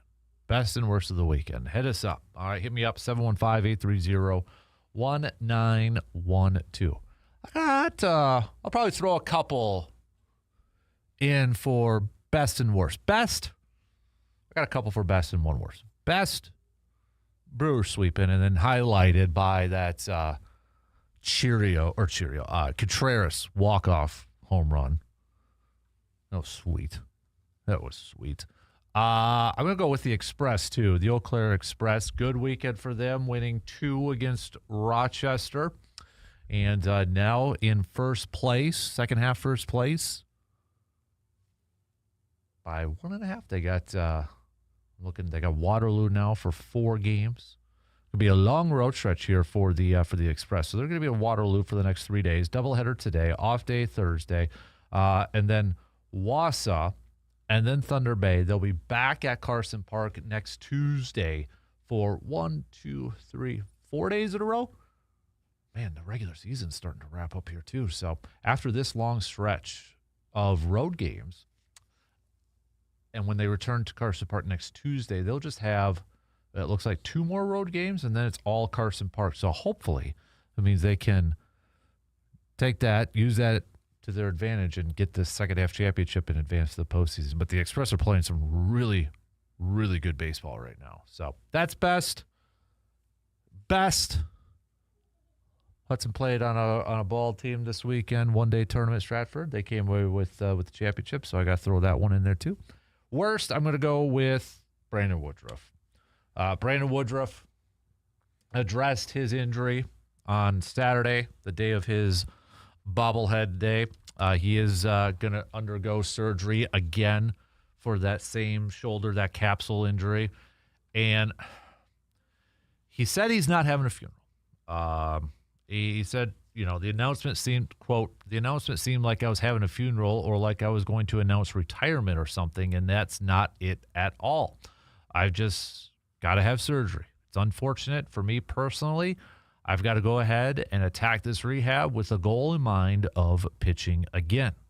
He said, the good news is I know exactly what this rehab entails. I don't. It's such an unknown. He has the goal that he wants to pitch again, and I don't doubt that 100%. I mean, he's an athlete. He's a pro athlete. He's a competitor. That is always the goal. You always want to, and especially you don't want to, and I don't think any athlete wants to end their career because of an injury. I don't think anybody wants to go out that way. And Woodruff, who's only 33 right now, probably feels like he's got a few more years left. And why wouldn't he think that? I mean, some people probably rolling their eyes like, well, it's because he's been injured a lot. He's probably looking at it just from his age standpoint. Like, hey, I got some left in the tank here. Let's go. On the other hand, I don't think we'll see him pitch again for the Brewers. I just don't. And I don't see the Brewers doing what they did last time, giving him a 2-year contract, signing him up for 2 years, and letting him rehab throughout the whole year, that first year, and then with the idea of coming back in the second year of that contract. And he came back later dealing with some other injuries. And I know the talk is potentially coming back in 2027, maybe in the back end of 2027. I don't know. I got doubts.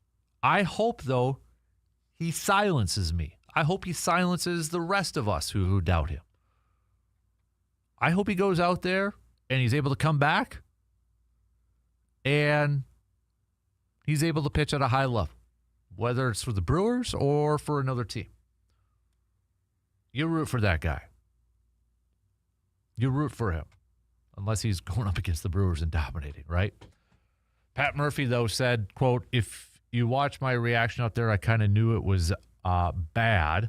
then it settled into my mind that in my experience coming here in 2016, this is a Brewers icon. His presence, everything about him when he steps on that hill. You think about his last 7 to 8 starts, rocking 89 to 92 miles per hour with the exact same demeanor, and the hitters reacted like it was 98. Losing him is hard to stomach for our team, not just from a competitive standpoint, but the person. He said that I'm not happy about needing surgery, but it's a beautiful thing where this all came at a time for me when my third child just came. We had an all-star break and had time to really sit down and think about this. But yeah, I'm not having a funeral or anything. So I guess we'll wait and see. We'll wait and see what the future holds for Brandon Woodruff. And I know a lot of people are saying he'd make a great coach, keep him in the organization to be a coach. But I think that's obviously not in the discussions at this point. Wants to see if he can make his return, make his recovery, get back at it. And he might go with the route that we see a lot of veterans do, kind of towards the, when they make a comeback or they've been out for a while, they do those tryouts. They invite a bunch of scouts or front office peeps. He throws for them. And if teams like it, they'll submit, contract offers, negotiations. Wouldn't be surprised if that's kind of the route for Brandon Woodruff whenever he gets to that point. It might be late next year, might not be until 2028. Who the heck knows at this point? But yeah, he goes in it with a little bit more experience, knowing what's in front of him. But next time we chat with Dr. Crow, you can bet your bottom dollar that this is going to be a main topic of conversation. So, Brewers, though, tonight, kind of an informal poll question. Would you like to see Freddie Peralta back with the Brewers? Wide majority of you saying yes. Wide majority of you saying yes. Probably like 95% of you. So this comes on the heels of a report from over the weekend that the Brewers potentially had a top choice or a top target, or Freddie Peralta is a top target for the Brewers. This comes from, Hector Gomez said that the Brewers have emerged as the top suitor for Freddie Peralta. Braves and Rays have also shown a lot of interest in him as well. Now, this could come, maybe this is gamesmanship.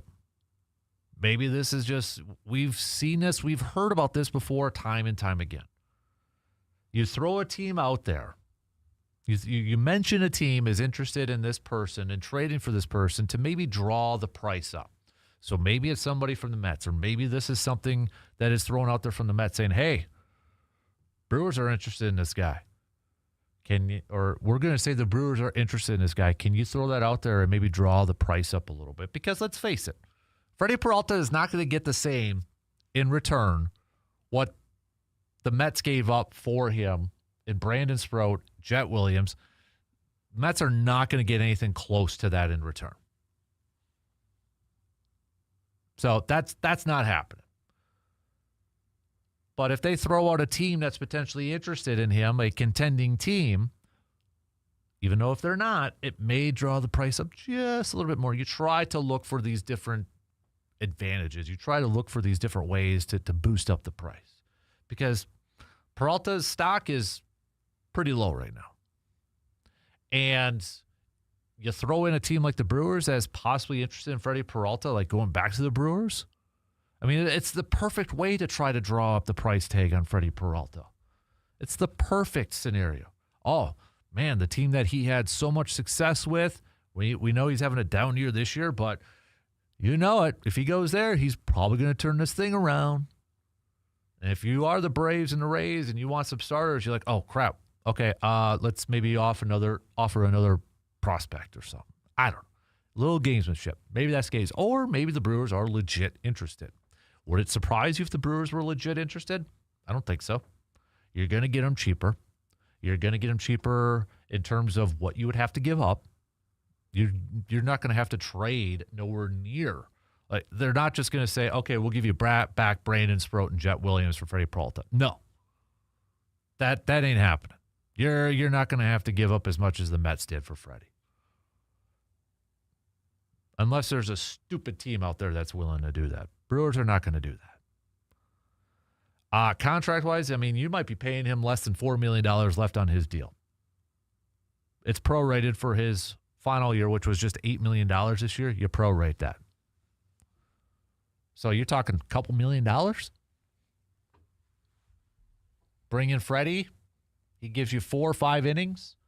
I'd be curious to see him back with Chris Hook, with the pitching coaching, or with the coaching staff of the pitching group, but also back with Contreras. I think that's such an underrated part for a lot of these pitchers is the catcher they work with. And you go back to a few weeks ago, where it was Freddie started to call his pitches for the first time, his own pitches for the first time in his career.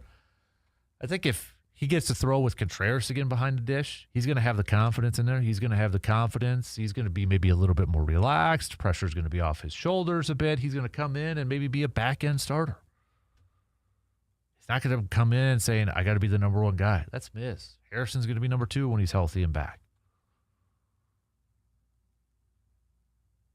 So if it costs maybe a double-A prospect or a back-end triple-A prospect, I'd be open to it.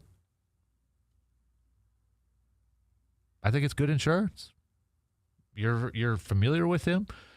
It would the locker room, the clubhouse. Oh gosh, they would welcome him back. And I think that clubhouse would be ecstatic. They would be so pumped. And that might just reinvigorate Freddie Peralta too. Why not try to cash in on that? Get a little extra boost with that. Why not? Playoff experience too? Heck yeah. I'm all for it. All right, let's talk some more Brewers. We got to take a quick break, though. We'll be back after these few words.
Believe it or not, hunting season preparation starts right now, and there is no better place to gear up than Tilden Gun in Chippewa Falls.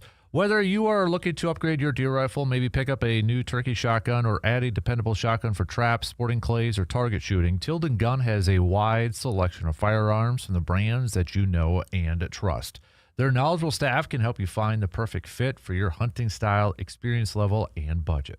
Plus, you will find ammunition, accessories, optics, and more to help you get the most out of every trip to the range or to the field. Don't wait until the season is right around the corner. Get prepared now and shoot with confidence later. Stop by Tilden Gun in Chippewa Falls and see why sportsmen and shooting enthusiasts throughout the Chippewa Valley trust Tilden Gun for all of their firearm needs.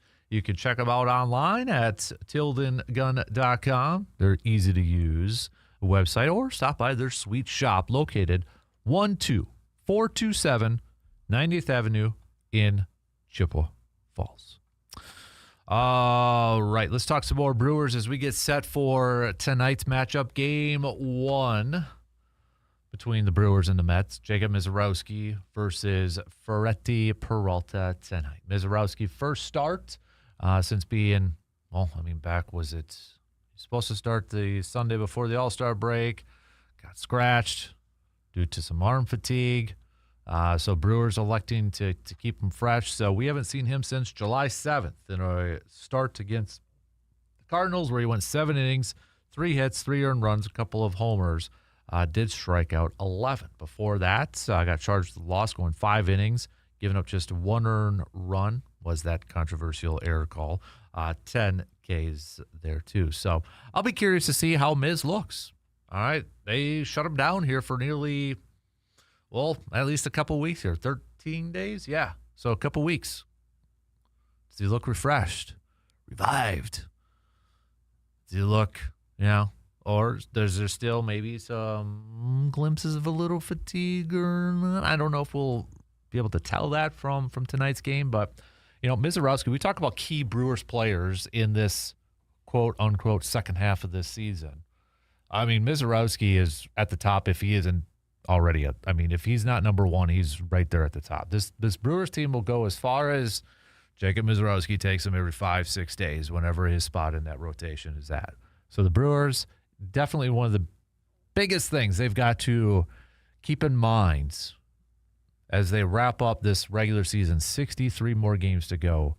How do we keep Jacob Misiorowski fresh so he's not fatigued when we get to playoff games? Yet they're not in that position where maybe they can get a little too relaxed, right? They have a lead against the Cubs in the division, but it's not like it's a huge commanding lead where they can maybe we're just going to, every couple turns through the rotation, maybe throw Miz out there. It's only a 6-game lead over the Cubs. That can go away like that, right? It's not like the Dodgers have a double-digit lead in their division. So, but it's definitely going to be something to kind of watch how the Brewers manage Misiorowski's workload, manage his innings. When you look at Misiorowski so far this season, and you look at his games. He's gone 7 innings, 6 innings, 9 innings. Let's just go run through it. 7 innings, 5 innings, 6, 9, 7, 7, 7, 6, 7, 6, 5 1/3, 6, 5, 5 1/3, 5 1/3, 6, 5. That's going all the way back. So went from most recent to the beginning of the season. Do they do they do pitch count with Misiorowski? Do you try to throw that in there to try to keep him as fresh as possible for hopefully a long postseason run? That you're not concerned about fatigue, that you're not concerned about overusage when you get to these playoff games in October. Do they go pitch count? Or maybe an innings restriction. Like, okay, we're not going to throw you past 6. Or we're not going to throw you past 80 pitch. I'm just throwing out random numbers. That's what I'm kind of curious to see, how they manage Jacob Misiorowski in these final 63 games. So if he goes every 5-6 days, on this rotation. It's, oh gosh, maybe 10 more starts for Mizorowski, right? 63, maybe 10. That's going to be key. A big key to the overall success and getting into that postseason, playing really well for the Brewers. But going back to this weekend, a fantastic weekend for the Brewers. I mean, you go back to Friday, Brandon and I, when we made our picks, we both picked the Marlins because it just set up for pitching. But shout out to Brandon. He also made the point. We kind of said the same thing for the Brewers when it was going up against the Cubs, but then the Cubs go out there and win that series. Brewers, though, taking the sweep against arguably the three best starters for the Marlins, a Marlins team that's competing for a playoff spot. They're not a bad team. They're not like the Marlins that maybe we've come accustomed to over the years. It's a good Marlins team. It's a solid Marlins team.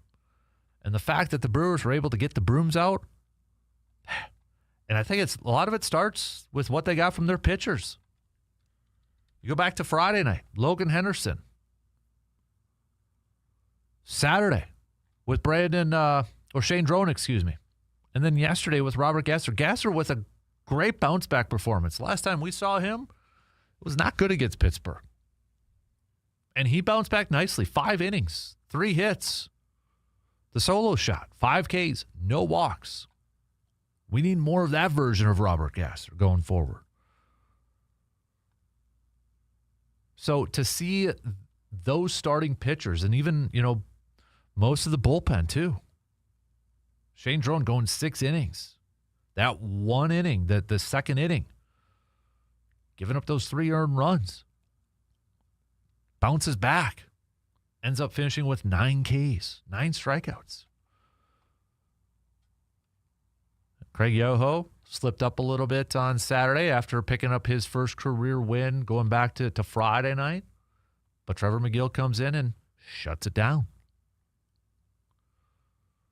We mentioned Logan Henderson, 5 innings, 3 hits, 1 earned run, 4 Ks. You look at these starters that we saw from the Brewers this past weekend. So Henderson doesn't issue a single walk, no freebies. Then you go to Saturday's game. Shane Drone, 6 innings, 1 freebie, 1 walk. Robert Gasser, no walks. No freebies.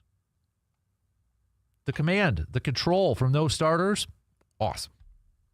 And then you had the Brewers, 7 stolen bases on Saturday's game? Being aggressive on the base paths? That was Brewers baseball in a nutshell, wasn't it? I think, as a team, they had 7 walks, too. Joey Ortiz took a couple walks. Yelich at the top. Chirio at the top, or batting in the second spot, took a couple of walks, too. Getting guys on. Moving across. Garrett Mitchell, though, man. I know we've talked a lot about him recently, but this man just continues to produce. And you can't take him out of the lineup. Now, it's going to be easier where you can have your outfield with Chirio, Mitchell, and Lara in right now because Sal Frelick, unfortunately, is on the injured list, dealing with a shoulder injury. Popped up Friday's game on a throw, something that he's been dealing with. But, again, my guy, Sal, I don't like seeing that. And hopefully it's nothing too serious. Hopefully when he bounces back that he can bounce back and play at a high level. But, man, Garrett Mitchell, for a guy that we had question marks heading into this season, we put a lot of expectations on that guy last year to come in and fill in the offensive hole that was going to be left by Willy Adames. Well, and injuries derailed that. A little bit of a slower start for Garrett Mitchell this year. Dude has been humming as of late. I mean, you look at his last 95 at-bats. 337. He's slugging .558. I know he went hitless yesterday, but 3 hits on Saturday. Couple more on Sunday. Defensive plays, too. I mean, the walk-offs. Dude is playing some really good baseball. And, yeah, in those games, too, a couple strikeouts. That's what you're going to get with Garrett Mitchell. You're going to get the good, which is right now what we're seeing from an offensive side of things, but you're going to get some strikeouts with him, too. But overall, this season, he's hitting .280 with an OPS of an .827. If you were told at the beginning of the year, Garrett Mitchell, towards the end of July, is hitting .280 with an .827 OPS, would you take that? Yes. And twice on Sundays.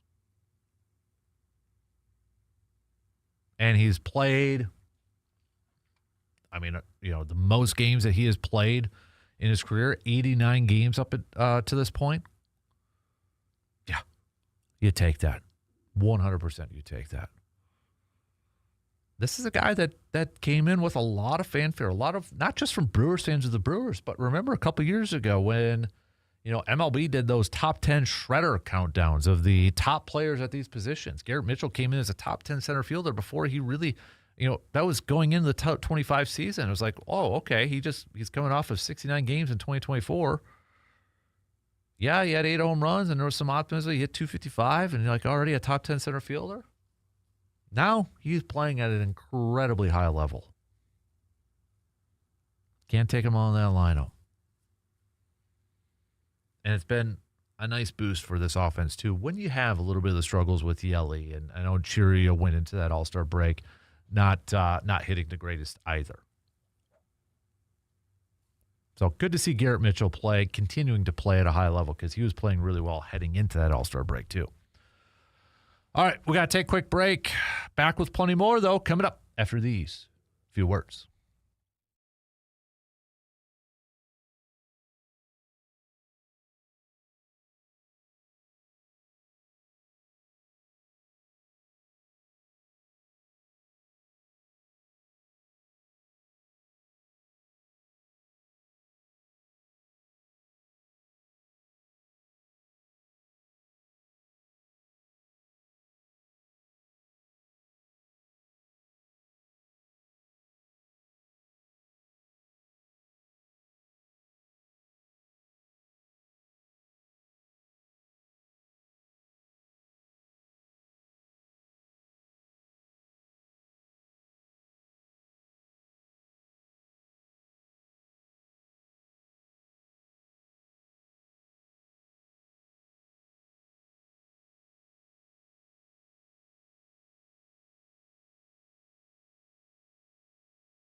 Summer cookout season is in full swing, baby. And nobody does summer grilling better than Mike's Star Market. From premium steaks and fresh burgers to brats and chicken, you will find quality and value throughout the store. So before your next summer cookout, or maybe just for dinner, stop by Mike's Star Market today and stock up on the freshest ingredients around. You can visit them at 2238 Heimstead Road and make sure you follow their Facebook page too. Mike's Star Market, helping make every summer gathering a memorable one and a delicious one. So Monday is also our Chat GPT. Monday morning Chat GPT. Like our Monday morning quarterback, but we ask artificial intelligence, AI. So I just threw out there, hey, if you are the Brewers, do you trade for Freddie Peralta? And it said, my opinion, yes, but only if the Mets asking price is reasonable. Brewers are 62-37. Already have one of baseball's best pitching staffs, but the rotation has taken some hits, including Brandon Woodruff being done. They also added Lance McCullers Jr., so I wouldn't view Peralta as a necessity. But why I like this idea, he knows Milwaukee and the organization. His ceiling is very high. He had a 2.70 ERA with 204 strikeouts at 25, though his 26th season with the Mets has been a step down. He gives the Brewers another legitimate playoff starter. The Mets could be motivated to move him.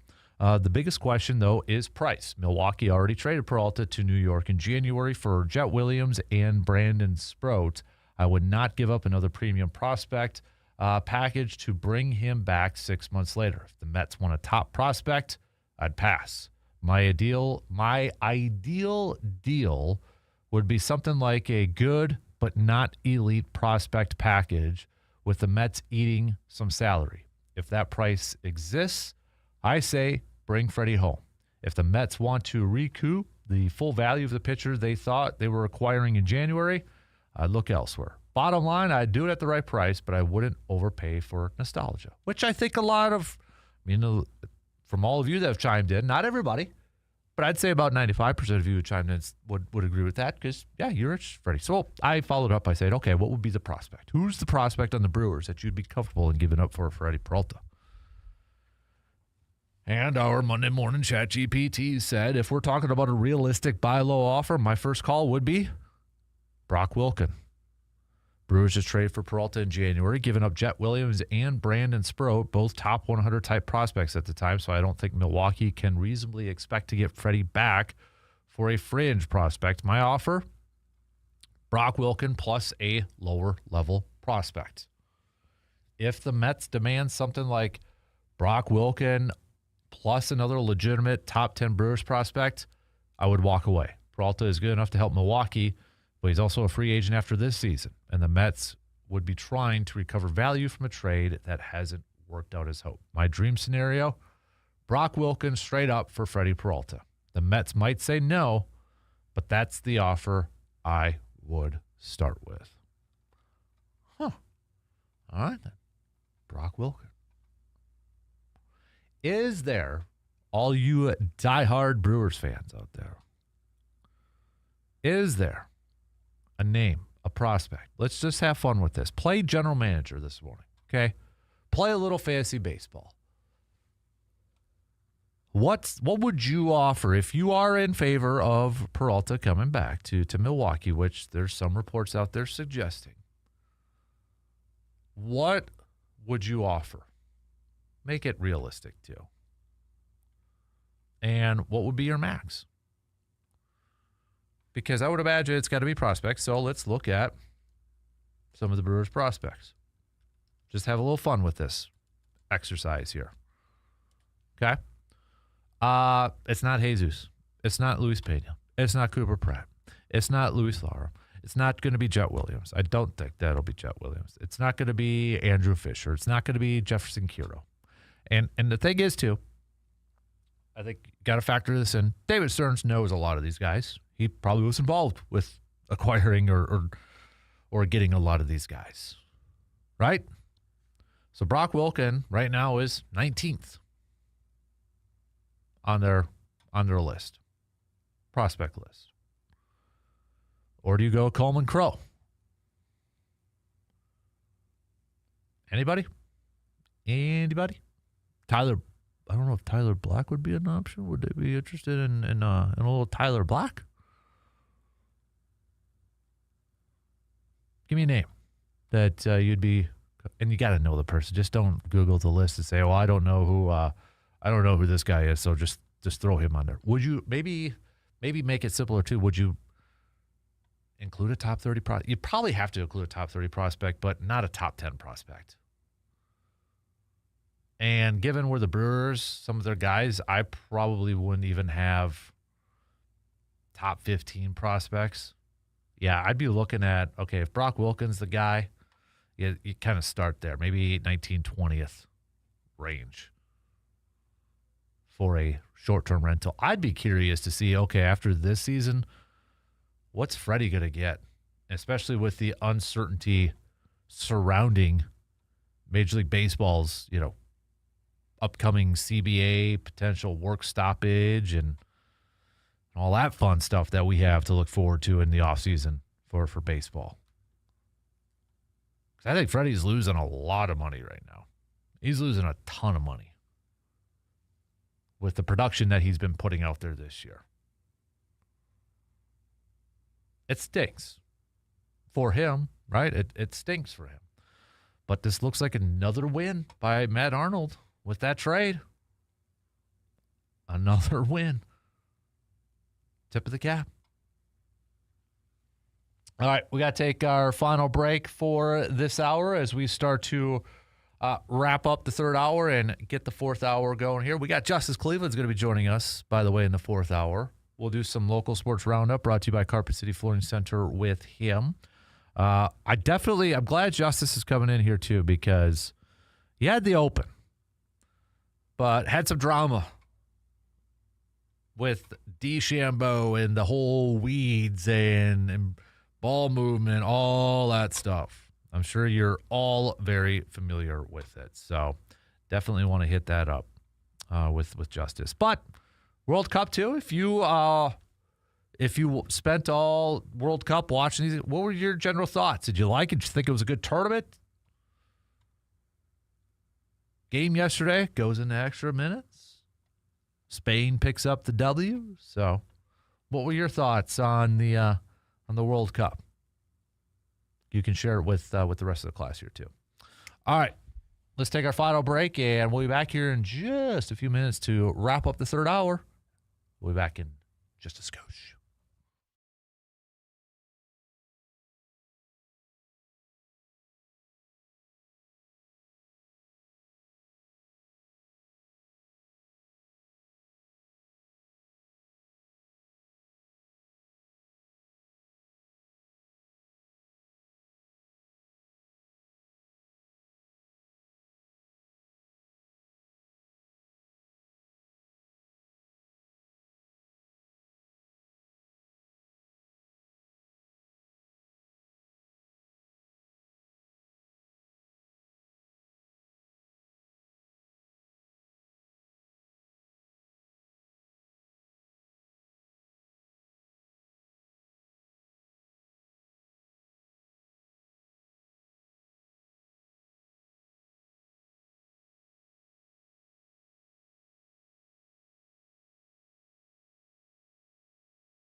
Let's take a look at what the weekly deals are in store for this week for Hy-Vee in Eau Claire. We're talking about $8.99 Hy-Vee Choice Reserve Beef New York Strip. Ooh, yeah, right? Hey, for you peanut butter lovers in your life, $1.98 for Skippy creamy peanut butter. Always a big thing in our house, except for me. Can't have it.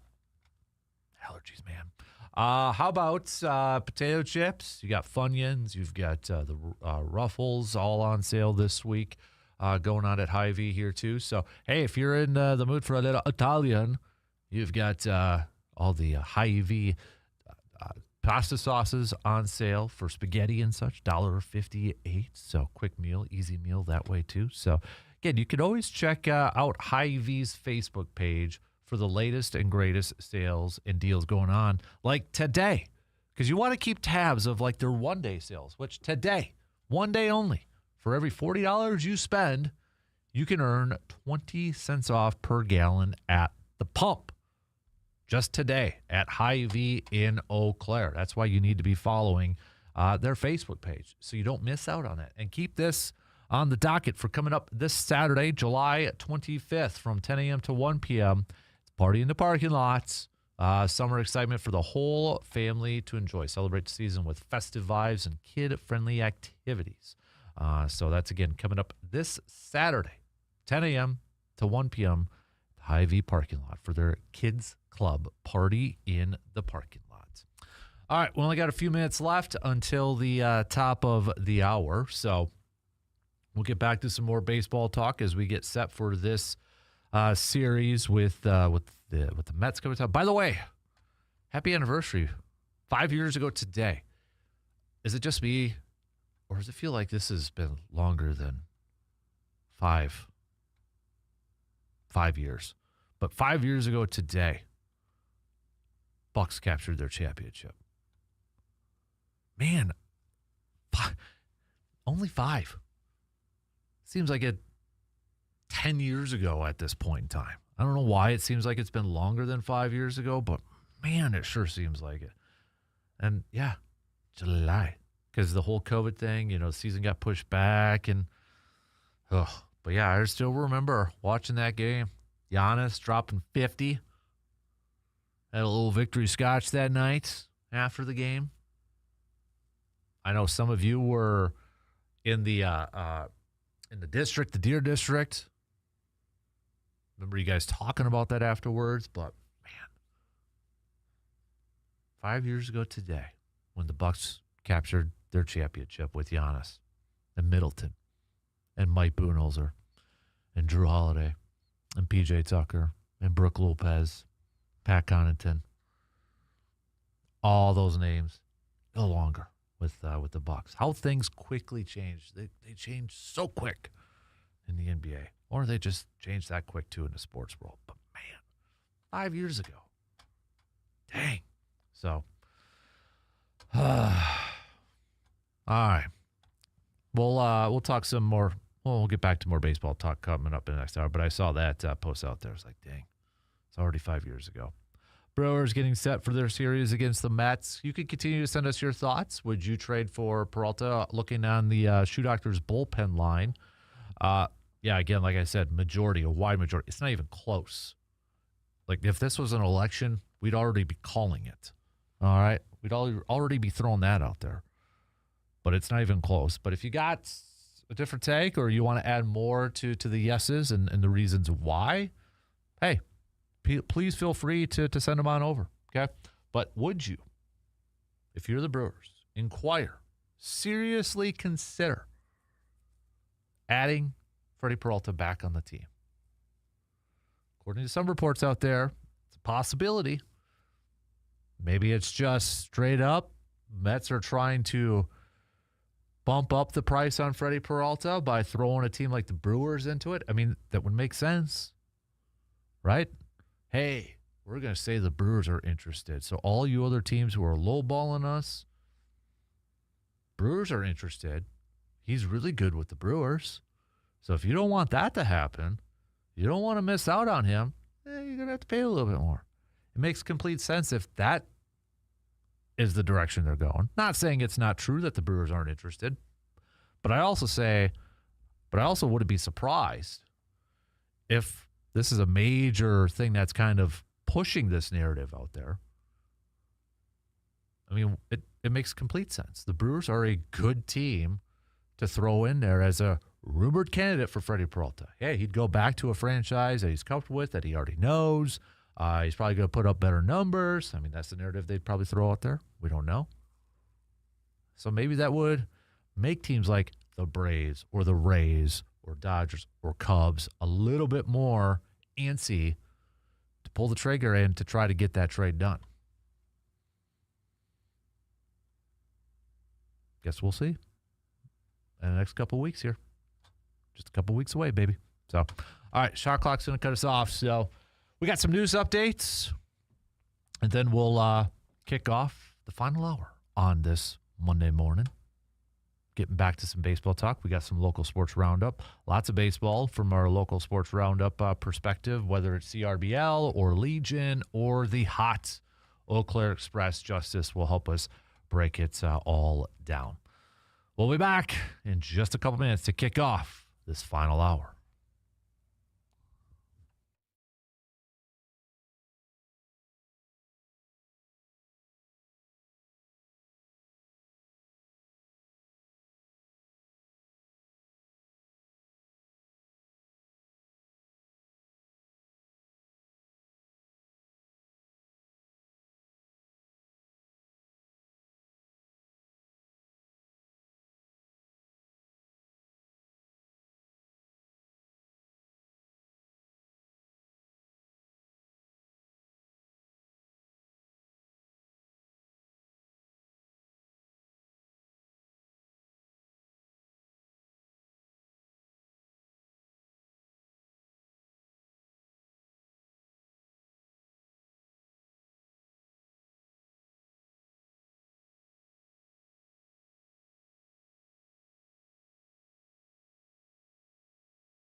All right, here we go. Final hour, kicking off right now on this Monday morning.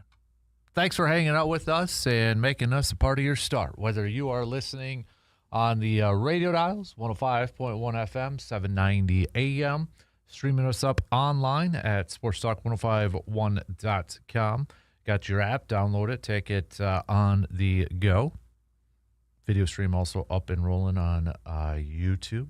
So multiple different ways. Smart devices like your Alexa devices, multiple different ways for you to be tuning in. We've got that Shoe Doctor's bullpen line up and rolling, 715-830-1912. Also the Section 105 chat where all of you can kind of interact with each other over there in the chat room. So we got JC in the EC, Justice Cleveland. He'll be joining us here in just a skosh, just a few minutes here as we'll do some local sports roundup brought to you by Carpet City Flooring Center. That includes a fantastic, so far, second half for the Eau Claire Express in first place right now. And you look at the schedule, begins now a long road trip here for the Express. You got 4 games in 3 days against Waterloo. They'll come back to take on Wausau Friday and Saturday, then Thunder Bay Sunday and next Monday. But then they're going to be at home for a long stretch here as they wrap up the regular season. In fact, next Tuesday when they return home, they'll only hit the road 2 more times. Madison, Duluth. Otherwise, they're going to wrap up their season at Carson Park. And they still got a couple games against Rochester. They got a few games against Duluth and Waterloo on there. So the Express right now 1.5 games up for first place in their division. I know we had some Legion baseball teams advancing and punching their tickets to state. So we'll go through all that CRBL action, go through all that with JC and the EC, Justice Cleveland, sports director for WEAU 13 News. We'll get back to previewing Brewers versus Mets tonight. Game 1, 6:40, first pitch.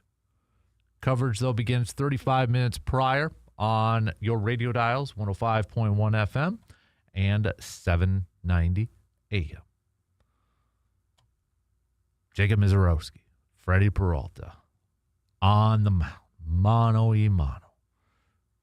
You know Freddie Peralta is going to probably be a little bit amped up coming back to Milwaukee, coming back to American Family Field, pitching against his former teammates, pitching in the venue that began his career. Yeah, he's going to be a little amped up.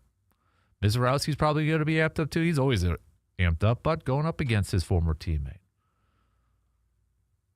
Why wouldn't he be? So, but we'll get back to talking a little bit about that too. Training camp for the Packers beginning next week. First practice is going to be next Wednesday already, believe it or not. But you got some teams that have rookies and players already reporting.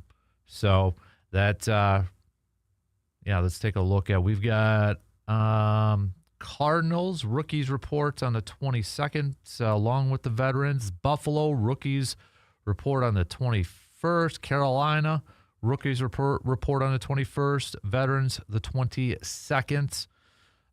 Denver rookies 22nd. Houston rookies the 21st. And Miami rookies the 21st. New England rookies the 21st. That's tomorrow. So football season's here. Or it will be here before you know it. So get ready for those. Anybody got any plans going over to Green Bay for training camp and maybe taking the kiddos? Taking the bikes over for the kiddos? One of the best traditions still in sports that I will argue of any sport. But I hope that thing never goes away. I know they've really kind of limited some of the practices and public practices on that, but gosh, I hope it doesn't just naturally go away because they limit so many of those different practices. But hopefully not. Hopefully we don't have to talk about that. But all right, tell you what, let's take a quick break. It's going to be a short segment here because we're going to let Justice in. I know he just walked by the window, so we'll do that. We'll take a quick break. JC and EC coming up after these quick words.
All right, let's jump right into it because the man, the myth, the legend, Mr. Justice Cleveland, sports director extraordinaire, WEAU 13 News is with us. Good morning, sir. Good morning. How are you doing? Good. We had a nice little weekend camping trip with the family in Devil's Lake and survived that. And it was nice to be back in my own bed for a night. Are you a tent camper? Yes. Okay. So it's an air mat, so it's not like we're sleeping right on the ground. Right, but still. It's still, you're comfortable, but you're not. Yeah.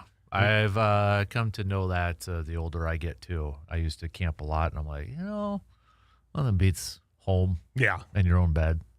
I mean, air mattresses are great. I'll say that. I mean, after, when you're younger, you're like, I can sleep on the ground. It's no problem. It's like now it's like, at least I have some kind of bed. Yeah. We had we went on Friday. So Friday was humid and all that. So we had we didn't have the canopy over it. So it was just like sleeping under the stars with. Right. And then at 2:30 at night, all of a sudden it started lightning. We didn't get the rain that you guys got here on Friday. Okay. But all of a sudden my wife wakes me up and we're out of a dead sleep and you're trying to throw a canopy on top of a tent in the pitch dark. It was right. We got it on and it worked out, but holy cow, I was not functioning. I'm like, what would happen if there's an actual emergency? I couldn't get it took me 2 minutes to get the zipper of the tent open to get outside. So it makes it harder because you're trying to do it quickly. Yeah. Right. And but we did it. We got it. Everything was managed to stay dry, and then it was just beautiful the next couple of days. A little smoke, obviously, from everybody got that too. But Devil's Lake, beautiful, just beautiful. Well, I am glad, though, that you're in because I've been waiting all morning to ask your thoughts on the whole DeChambeau and the Open debate and that Rory really going to town. Yeah. And, I mean, yet others kind of not really addressing it, talking around it in that. But, I mean, what were you – did DeChambeau, you think, violate a rule? I've watched that video so many times, and – for anybody who doesn't know what we're talking about, he was in these really thick weeds. Yeah. And, he kind of stepped on some tall ones to maybe improve his backswing, right? That's kind of the gist of it all. So now you got some people saying, did he do it on purpose? Was it just on accident? Back and forth here. Rory sure seems to think that DeChambeau knew what he was doing. So what were your thoughts on the whole issue? Well, you throw in the fact that I'm I'm watching the Open on my phone because we're out in the middle of the campsite. So I saw the shot initially that went out of bounds. Technically, everybody thought went out of bounds or went out into that area, and they found it. I'm like, okay. And then I never got this. I never watched the rest of it because I got busy doing cooking breakfast or something like that.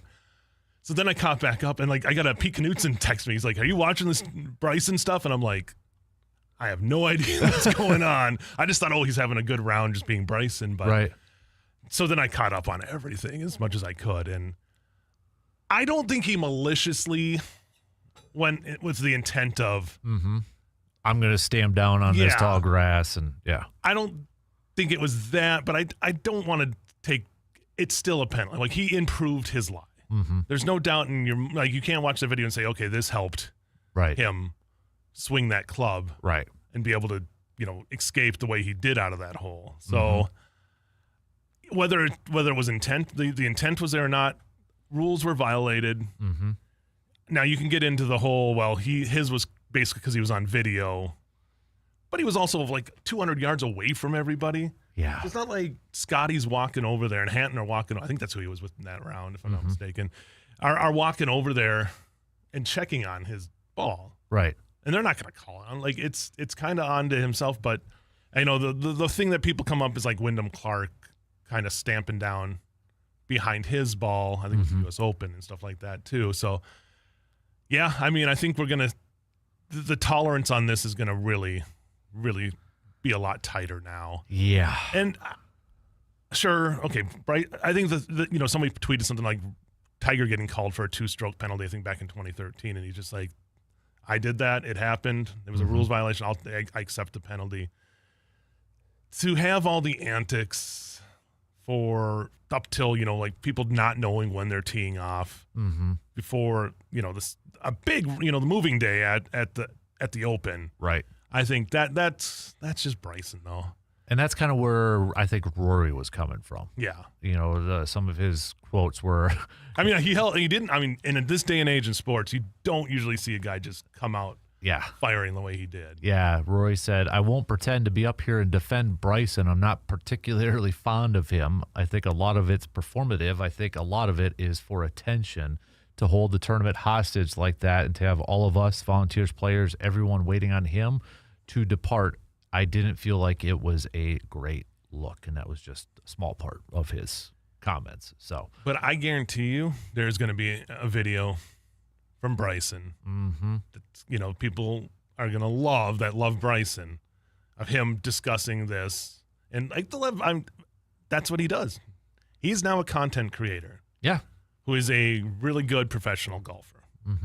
I just stuff like this. Like, does he ever, do they want him back in the PGA? Do they want to deal with Bryson? I think people say no, but I think he still has eyes, and he would bring eyes back to the game. But yeah, it was a mess. Him threatening not to play.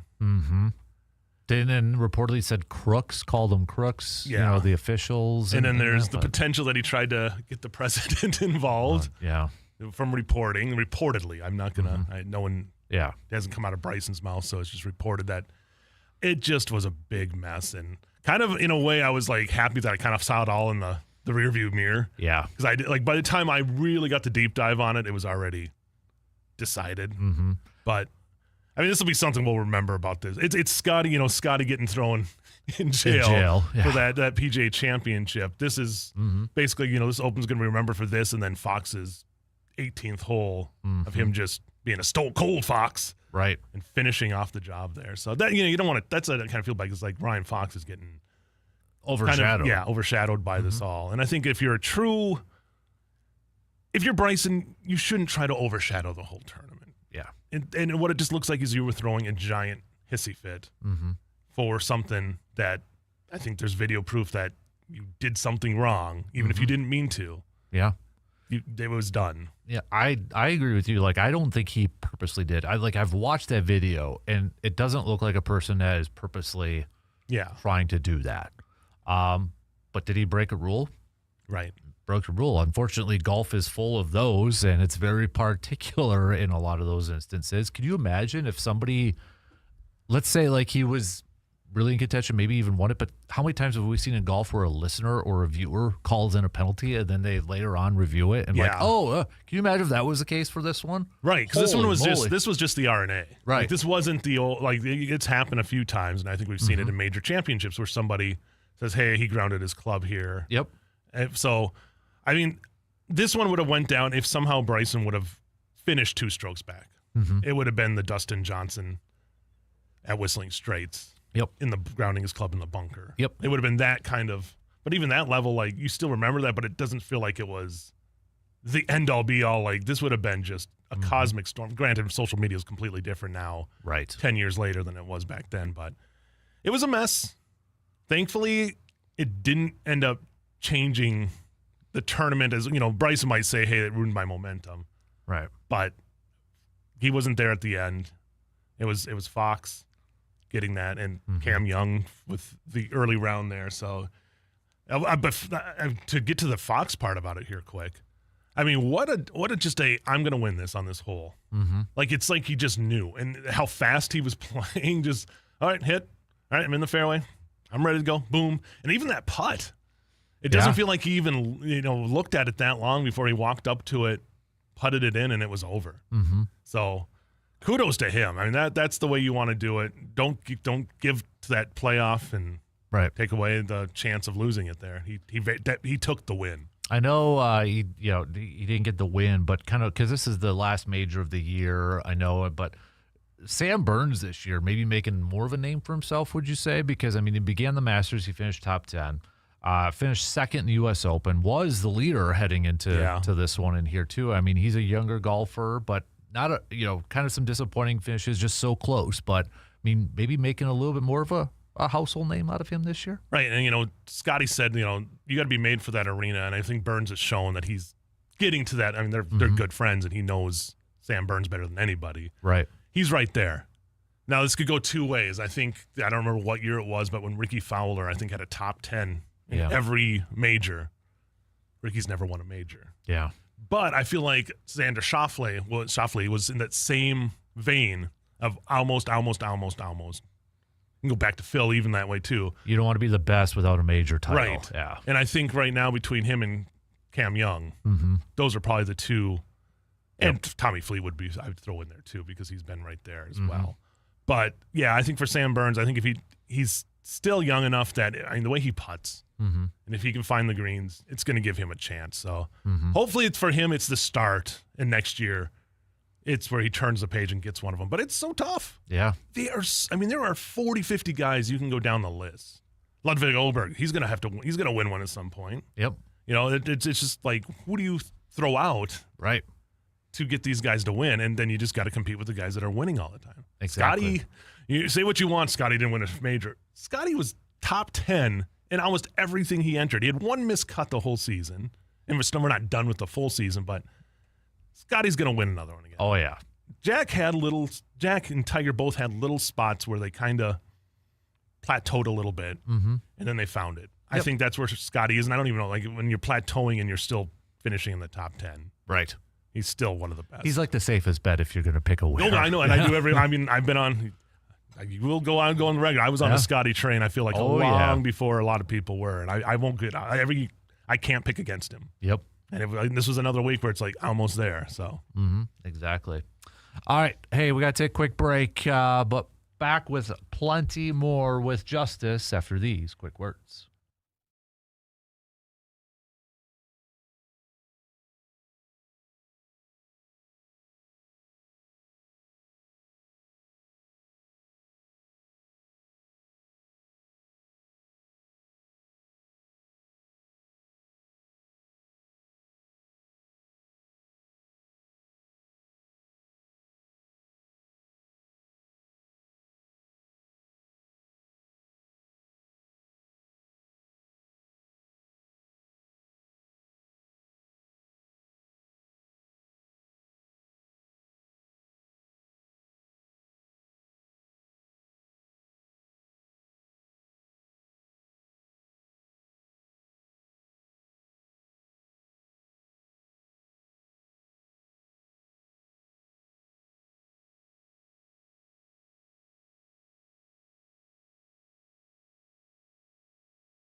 Bottom of the hour, as we are halfway through the final hour of this program.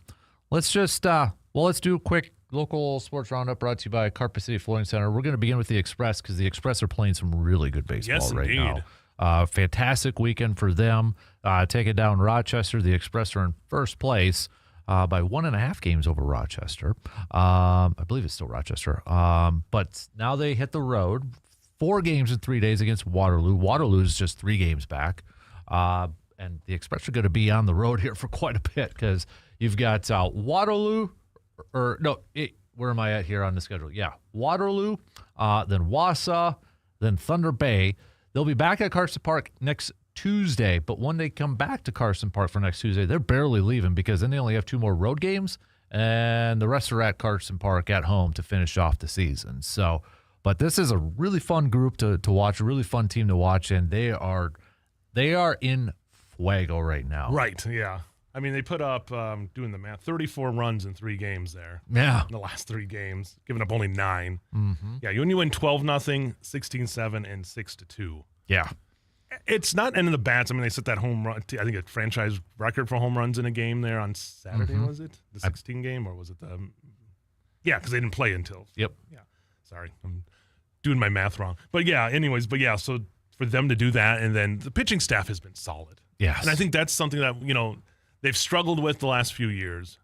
But this pitching staff this year, combined with those bats, they have just gelled here in the second half and just flowing out. Mm-hmm. And now you just got to try to maintain that and get that second half title and get into the playoffs. Right. Yeah. So, I mean, they're playing. And it's going to be interesting to watch here, too, because I know, and every team's going to be like this, too, but do players have to go back to school? Right. That's going to be the factor to kind of watch into this thing here. But right now, I don't know if there's a hotter team than the Express. I mean, even before the All-Star break or before the end of the first half, they were creeping up and giving lacrosse a little bit of a run for their money for that first. So really outside maybe the really first week or so of the season, Express overall has had a fantastic season. Yeah, and I think this has been when Eau Claire has successful seasons and makes playoff runs, it's these second half teams. Like, you can win that first half, but I feel like making that second half, winning it, and then keeping that momentum. Because I think it's got to be a little tricky if you're lacrosse, because you're in the playoffs, but you still got to play a second half of the season and do whatever you can to keep that momentum going in. So I think right now, if you look at it, it's Eau Claire is just doing the right things at the right time, and if they can just maintain that here for another week or so and get into the playoffs, it should be, sky's the limit for this team. Absolutely. So staying with baseball, I know Legion-wise, we've got some teams that punched their ticket to stay. I know Chippewa Falls and was it Chippewa Falls 16U and Eau Claire 16U? 17. Or 17U, 17U, excuse me. Yeah. yep. But they advanced to state. So, Yeah. I mean, Legion baseball, again, no big shock that they're having success again this summer. And I know 19U starts their regional this week, and then then we get back to state and so it's going to be a busy couple of weeks here for baseball players around the area. But again, it's the area represents and just shows just how good baseball is in this part of the state. And I know, I believe it's this week too. CRBL is going to wrap up their regular season with some games. Yep, they got the wild card Wednesday, I believe, is this week, if I'm not mistaken. And okay. Yeah, so. And then we're off to the postseason for Chippewa River Baseball League. Yeah, which is always an adventure and been fun to watch to see those teams. And again, a lot of really good talent.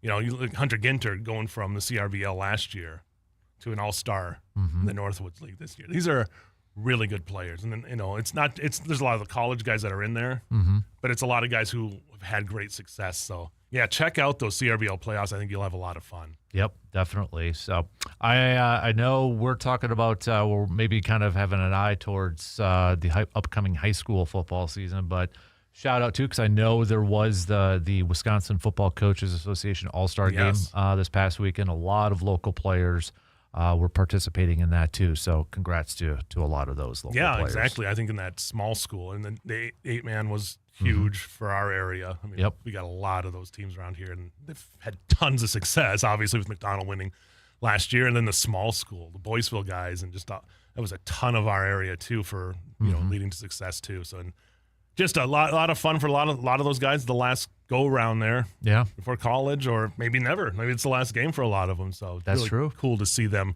get that opportunity. I know we're still in July, but now that we're kind of in the 20s here, we were at a Little League game last week in Altoona, and one of the umps I was talking to, because I was coaching first base, he's like, yeah, football practice starts next week. So, I mean, we're getting close to that. I know some non-contact or some of those final ones are coming up here is coming up, but I mean, regular practice, I think Brandon said first part of August. Yeah, August 3rd or something like that. Yeah, so it's right around the corner. Snap your fingers. Yeah. It'll be here. Is that the first one that kind of gets going here too? Is golf for the girls' side? I think it's football gets a couple more weeks. Okay. Just because I think their games are first. I think golf is like right about that same time. Cross country, then you kind of start sprinkling in everything else. But where does the summer go? I know. I'm sure right? the kids are thinking the same thing. That get ready for practice too. Yeah, it just flies by. So, it really does. But, all right, that's a quick look at some local sports roundup brought to you by Carpet City Flooring Center. Got to talk some Brewers here with you too, because they take the sweep, but Brandon Woodruff announcing he's going to have surgery, which I don't think at this point we were too surprised. No, once he went on the 60-day, you knew. Yeah, it did. Hearing Pat Murphy Friday, it almost signaled, is he going to announce his retirement? Like, he was just kind of very, yeah, we're going to let him do this, kind of. And then Brandon's like, was supposed to talk on Sunday, but then moved it up to Saturday. He's like, okay, pump the brakes here. I'm not retiring. It's not my funeral, Yeah. I plan on pitching again, but this has got to be a huge uphill battle. Yeah, I mean, we've had guys come back from like double, Tommy John surgeries and be able to pitch, but shoulder is a whole different beast. Yep. And, they got to figure out what's causing this to keep happening. Mm-hmm. I mean, if you look at his numbers, he is just, when he's out there, he's one of the most dominant pitchers in the league. Yep.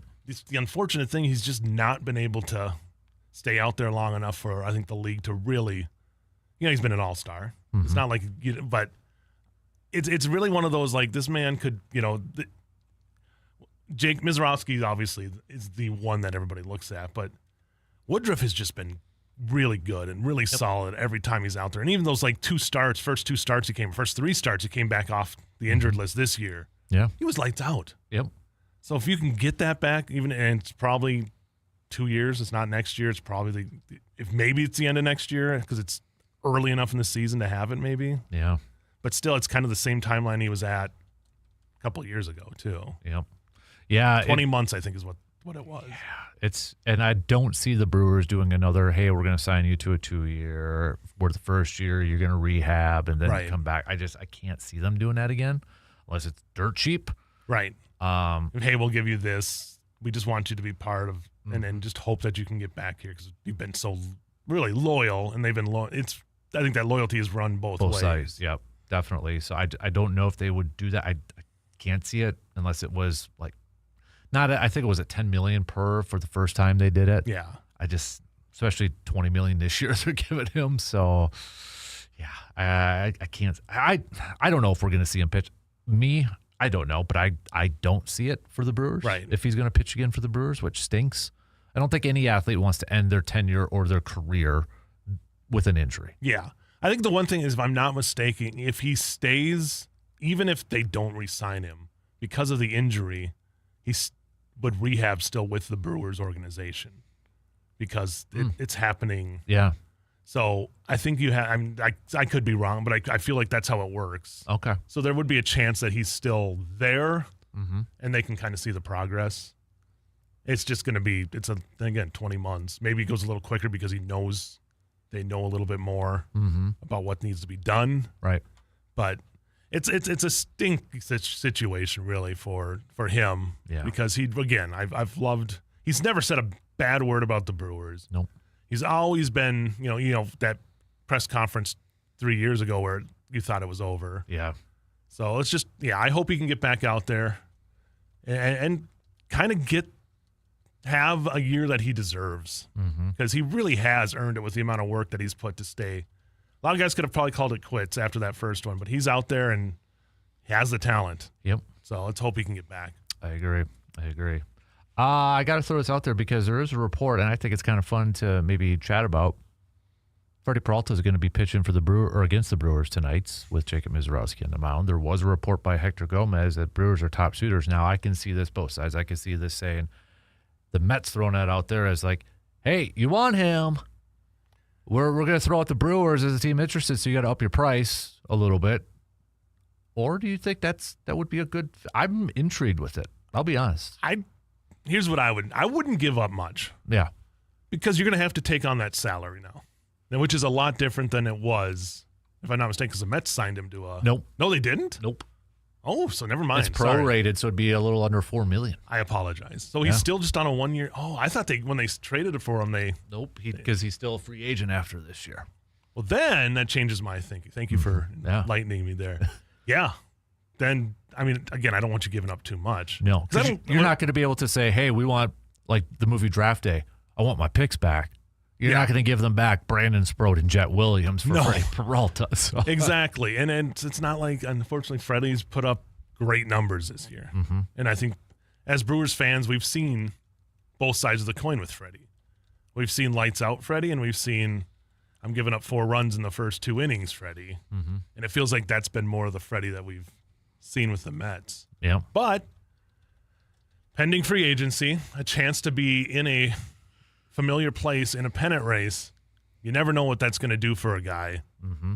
So I would just be curious to see, and this is where I could see the Mets just floating the Brewers out as a possibility. Going back to a team where obviously they're both very familiar, but would Freddie succeed? You know, is it one of those cases, bigger market, he's getting traded to the Mets, they got World Series aspirations, you're the number 1 starter. He goes back to he's not going to be the number 1 starter. No. There's not going to be that pressure. Chris Hook magic.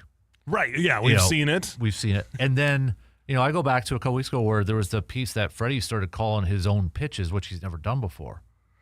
In steps William Contreras, who you're very familiar with. And Contreras, I think, is such an underrated aspect to these pitchers, is having a guy like Contreras back there. Yeah, one of the best, if not the best. Right? Exactly. In the National League. Yep. And I factor all that in there. Yeah, you're probably going to get 5 innings from Freddie.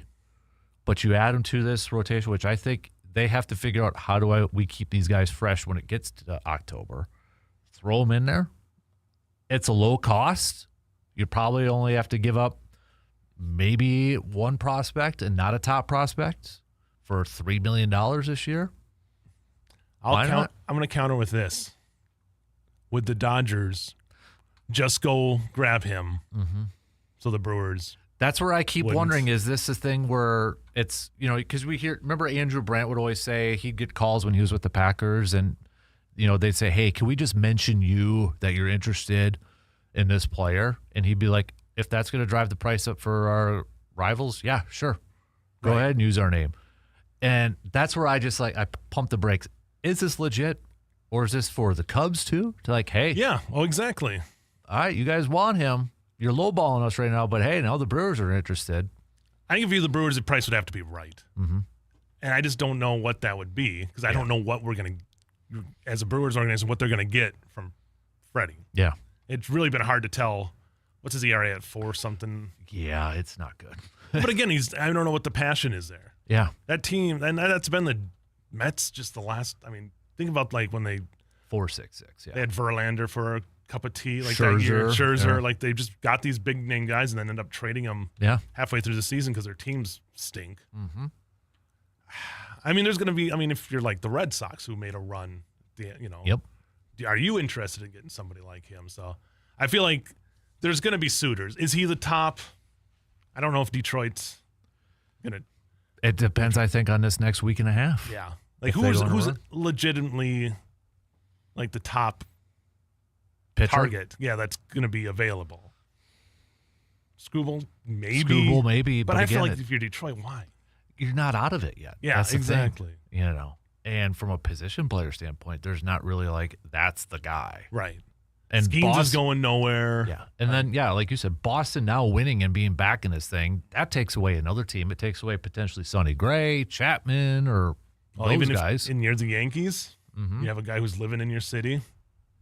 You want another starter. Yeah. So I think it's not the greatest situation to be the Brewers, I feel like, in this one, because you're there's so many teams that can probably outbid you. Yep. And I don't see Antanasio opening up just to get Freddie back. It'd have to be a good bargain. Yeah. So that's David Stearns knows a lot of those prospects too for the Brewers. That's why I keep going to, is this just a gamesmanship thing? Yeah. Saying, hey, we're going to mention the Brewers in this thing and leak it out, sort of. And then when you're that good of a team, even if they're probably not going to bid, it's gonna open and pique the ears of other top running teams right now, especially National League teams. Right. So Braves, Dodgers, Cubs. I mean, Joe Ryan, I think that would be one, but the Twins have made a run. Yeah, they're not out of it. So it didn't stop them a couple of years ago. It didn't. That's probably one of the biggest unknown teams. What are they going to do by the deadline? Right. Are they going to continue to sell, or are they going to hey, let's just get into postseason and see what happens? I know, the Poland family kind of changed, who's more in charge now. Mm-hmm. So, because obviously they tried to sell the team 2 years ago. Right. So, I just don't, it's such a tough situation because that division's kind of weak. Wide open. Yeah. Not to say kudos to the White Sox for the turnaround, but it's so wide open. Losing a Joe Ryan would be huge for the Twins. Yeah. That's where you look at the National League standings right now. Cubs, Phillies are the top wild card teams. And then you have a three-way tie for that third one. Cardinals, Marlins, Pirates. Diamondbacks are just a half game out. Washington is only 2 back. Padres are 2.5 back. Reds are 6 back. And then you got Giants, Mets, Rockies, who are 9.5, 10, and 12.5 back. Right, so everybody's theoretically still alive. Yeah. Even if we've seen teams go on heaters and get back, like Boston did at the end of the first half of the season. So, and then the American League, it's Yankees, Guardians, and now Boston as the top 3. But Seattle's 1 back. Baltimore now is only 2 back. Minnesota's 2 back. Houston, Toronto, Detroit, 4.5 back. And then the Athletics is 8.5, Kansas City's 11, and the Angels are 12. Yeah. All these teams are still in it. That's where it's how many of these guys are going to be traded. It might not even be a busy trade market. Right, because it might be just everybody kind of holds because no one wants to give up anything. Right. I would say the one I could see is if you're Pittsburgh and you want to get another starter. Yeah. Freddie might be an option for you there because you just need more solid starting pitching there. I think Major League Baseball would love nothing more to see Paul Skeens in a playoff game. Yeah. Oh, yeah. Right. Especially, we don't know who they would pitch. Say if they paid the Dodgers and you had Shohei versus Paul Skeens. Yep. Well, even the Dodgers, now with Ohtani kind of banged up, they're saying they might shelve him or sit him down from pitching. So in steps, they need another starting pitcher. Yeah. See, so I think that market's going to be tough for the Brewers. And I was just thinking of it when I was looking at stuff today. It's man, that bullpen though, that's going to be the key for the Brewers. Yep. They can pitch like they did the last 3 games, basically holding these games, keeping them where they can win them and get those get those 10th inning win by Mitchell and then Contreras yesterday. That the way they pitch like that, if you can scrape together the starters again, I think that'll keep them in contention. Yep. It's just if you start getting some of those bullpen injuries, then you start to worry a little bit more. I agree. All right, we got to take our final break, and then we'll wrap it up with some picks coming up after these quick words.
All right, time to wrap it up on this Monday morning. Let's do some picks. We've got we got baseball. No more soccer. Spain is your World Cup winners. So, by the way, this did just drop a little bit ago, but Michigan's athletic director Wade Manuel is going to step down at the end of the calendar year. So I know there was a lot of weird stories coming out. It kind of came out of left field there, and then. Yeah, so, I mean, the issues with the football program, and now you got your basketball coach coming off national championship, believing. Yeah. So, so he's stepping down at the end of the calendar year. So college sports, I think, has become more messy than professional sports at this point because there's no road to navigate. Yep. No one knows which way it's going to go. I would agree. So, I think we're going to see a lot more of this kind of stuff until there's a set path. Yep. All right, let's get to we've got the Twins taking on the Guardians. This should be a big series. Yes. Twins and Guardians. Who you got? I'll go Twins. Joe Ryan's on the mound tonight. Yep. So, again, they got to stay in contention and stave off the trade deadline. So, or if not, Joe Ryan keeps going out there and gets you bet more young players. So. Yep. I'm going to go Twins for tonight, too. Another great series. Dodgers, Phillies. Playoff preview there. Yeah. In Philadelphia, Sanchez gets to start tonight. I'll go Phillies. I'll go Phillies, too. I can't really pick the Dodgers. Pirates versus Yankees. Ooh. At Yankee Stadium? Yep. Skeens pitching at all in this series? Maybe, but not tonight. Okay. I'll go Yankees tonight. Pirates need to kind of make some kind of charge here. Ashcraft's pitching tonight, though, for the Pirates. Versus Weathers from the Yankees. I'll still go Yankees. I'll go Yankees. How about Tampa Bay and Toronto? Another potentially good series. Dylan Cease is on the mound for Toronto. Nick Martinez for Tampa Bay. Let's go Toronto. I'll go Toronto, too. Will Boston continue their epic winning streak? They've got Baltimore coming to town.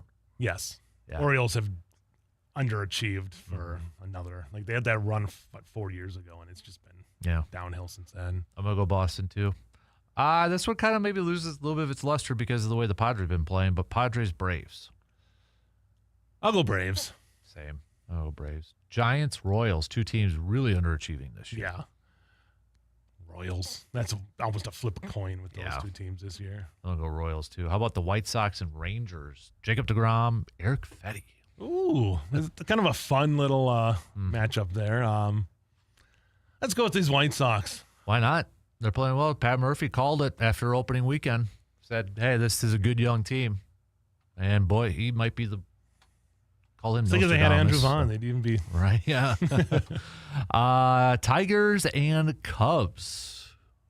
Should be a big series maybe for the Tigers. Yeah, see what they're going to end up doing. Yep. I'll go Cubs. You know what? I'm going to go Tigers. All right. I like it. Miami versus Houston. Miami's somehow just sneakily playing good baseball. Yep. I'll go Miami. I'm going to go Miami, too, bouncing back and picking up the win after getting swept. So, Washington, Colorado. Flip a coin. Washington's 5,500. They're not. All right, let's go Washington. I'm going to go with Washington, too. Athletics and Diamondbacks. Diamondbacks, never going to pick the A's. Diamondbacks. Reds. Nothing against the players on that team. The ownership is, I can't pick them. Reds versus Mariners. Mariners. I'll go Mariners. Eugenio Suarez series there. Let's go Cardinals and Angels. The Albert Pujols series. Yeah. Cardinals. I'm going to go Cardinals, too. And then Mets, Brewers, Miz, Peralta. Unless he gets traded and they pull him right before the start. Right? I've go Brewers. See if Miz come back and see what he can do after getting the rest. Miz hasn't pitched in nearly a couple weeks here. Hopefully fresh and locked and loaded, ready to go. Yeah. I'm sure Peralta will be pumped to be back in Milwaukee, but Miz is always pumped. So yeah, exactly. You don't have to worry about that. And I think, for Freddie, it's kind of like if he's going to have his good stuff, he's going to want it on display here tonight. Yep, definitely. But I'm going to go with like what we were talking about with the true ace. When you got your true ace of Mizorowski in the mound, you tend to pick the ace Yeah. to win it. So I'm going, Brewers tonight. I'm glad they flip-flopped it because Miz was supposed to be tomorrow, and Brandon Sproat was supposed to pitch today, which would have been, the guys that were traded essentially for each other. Yep. So Sproat versus Freddie Peralta. But no, I'm glad they switched. You got the new ace versus the old ace. Mm-hmm. Yep. Quotation marks. Yep.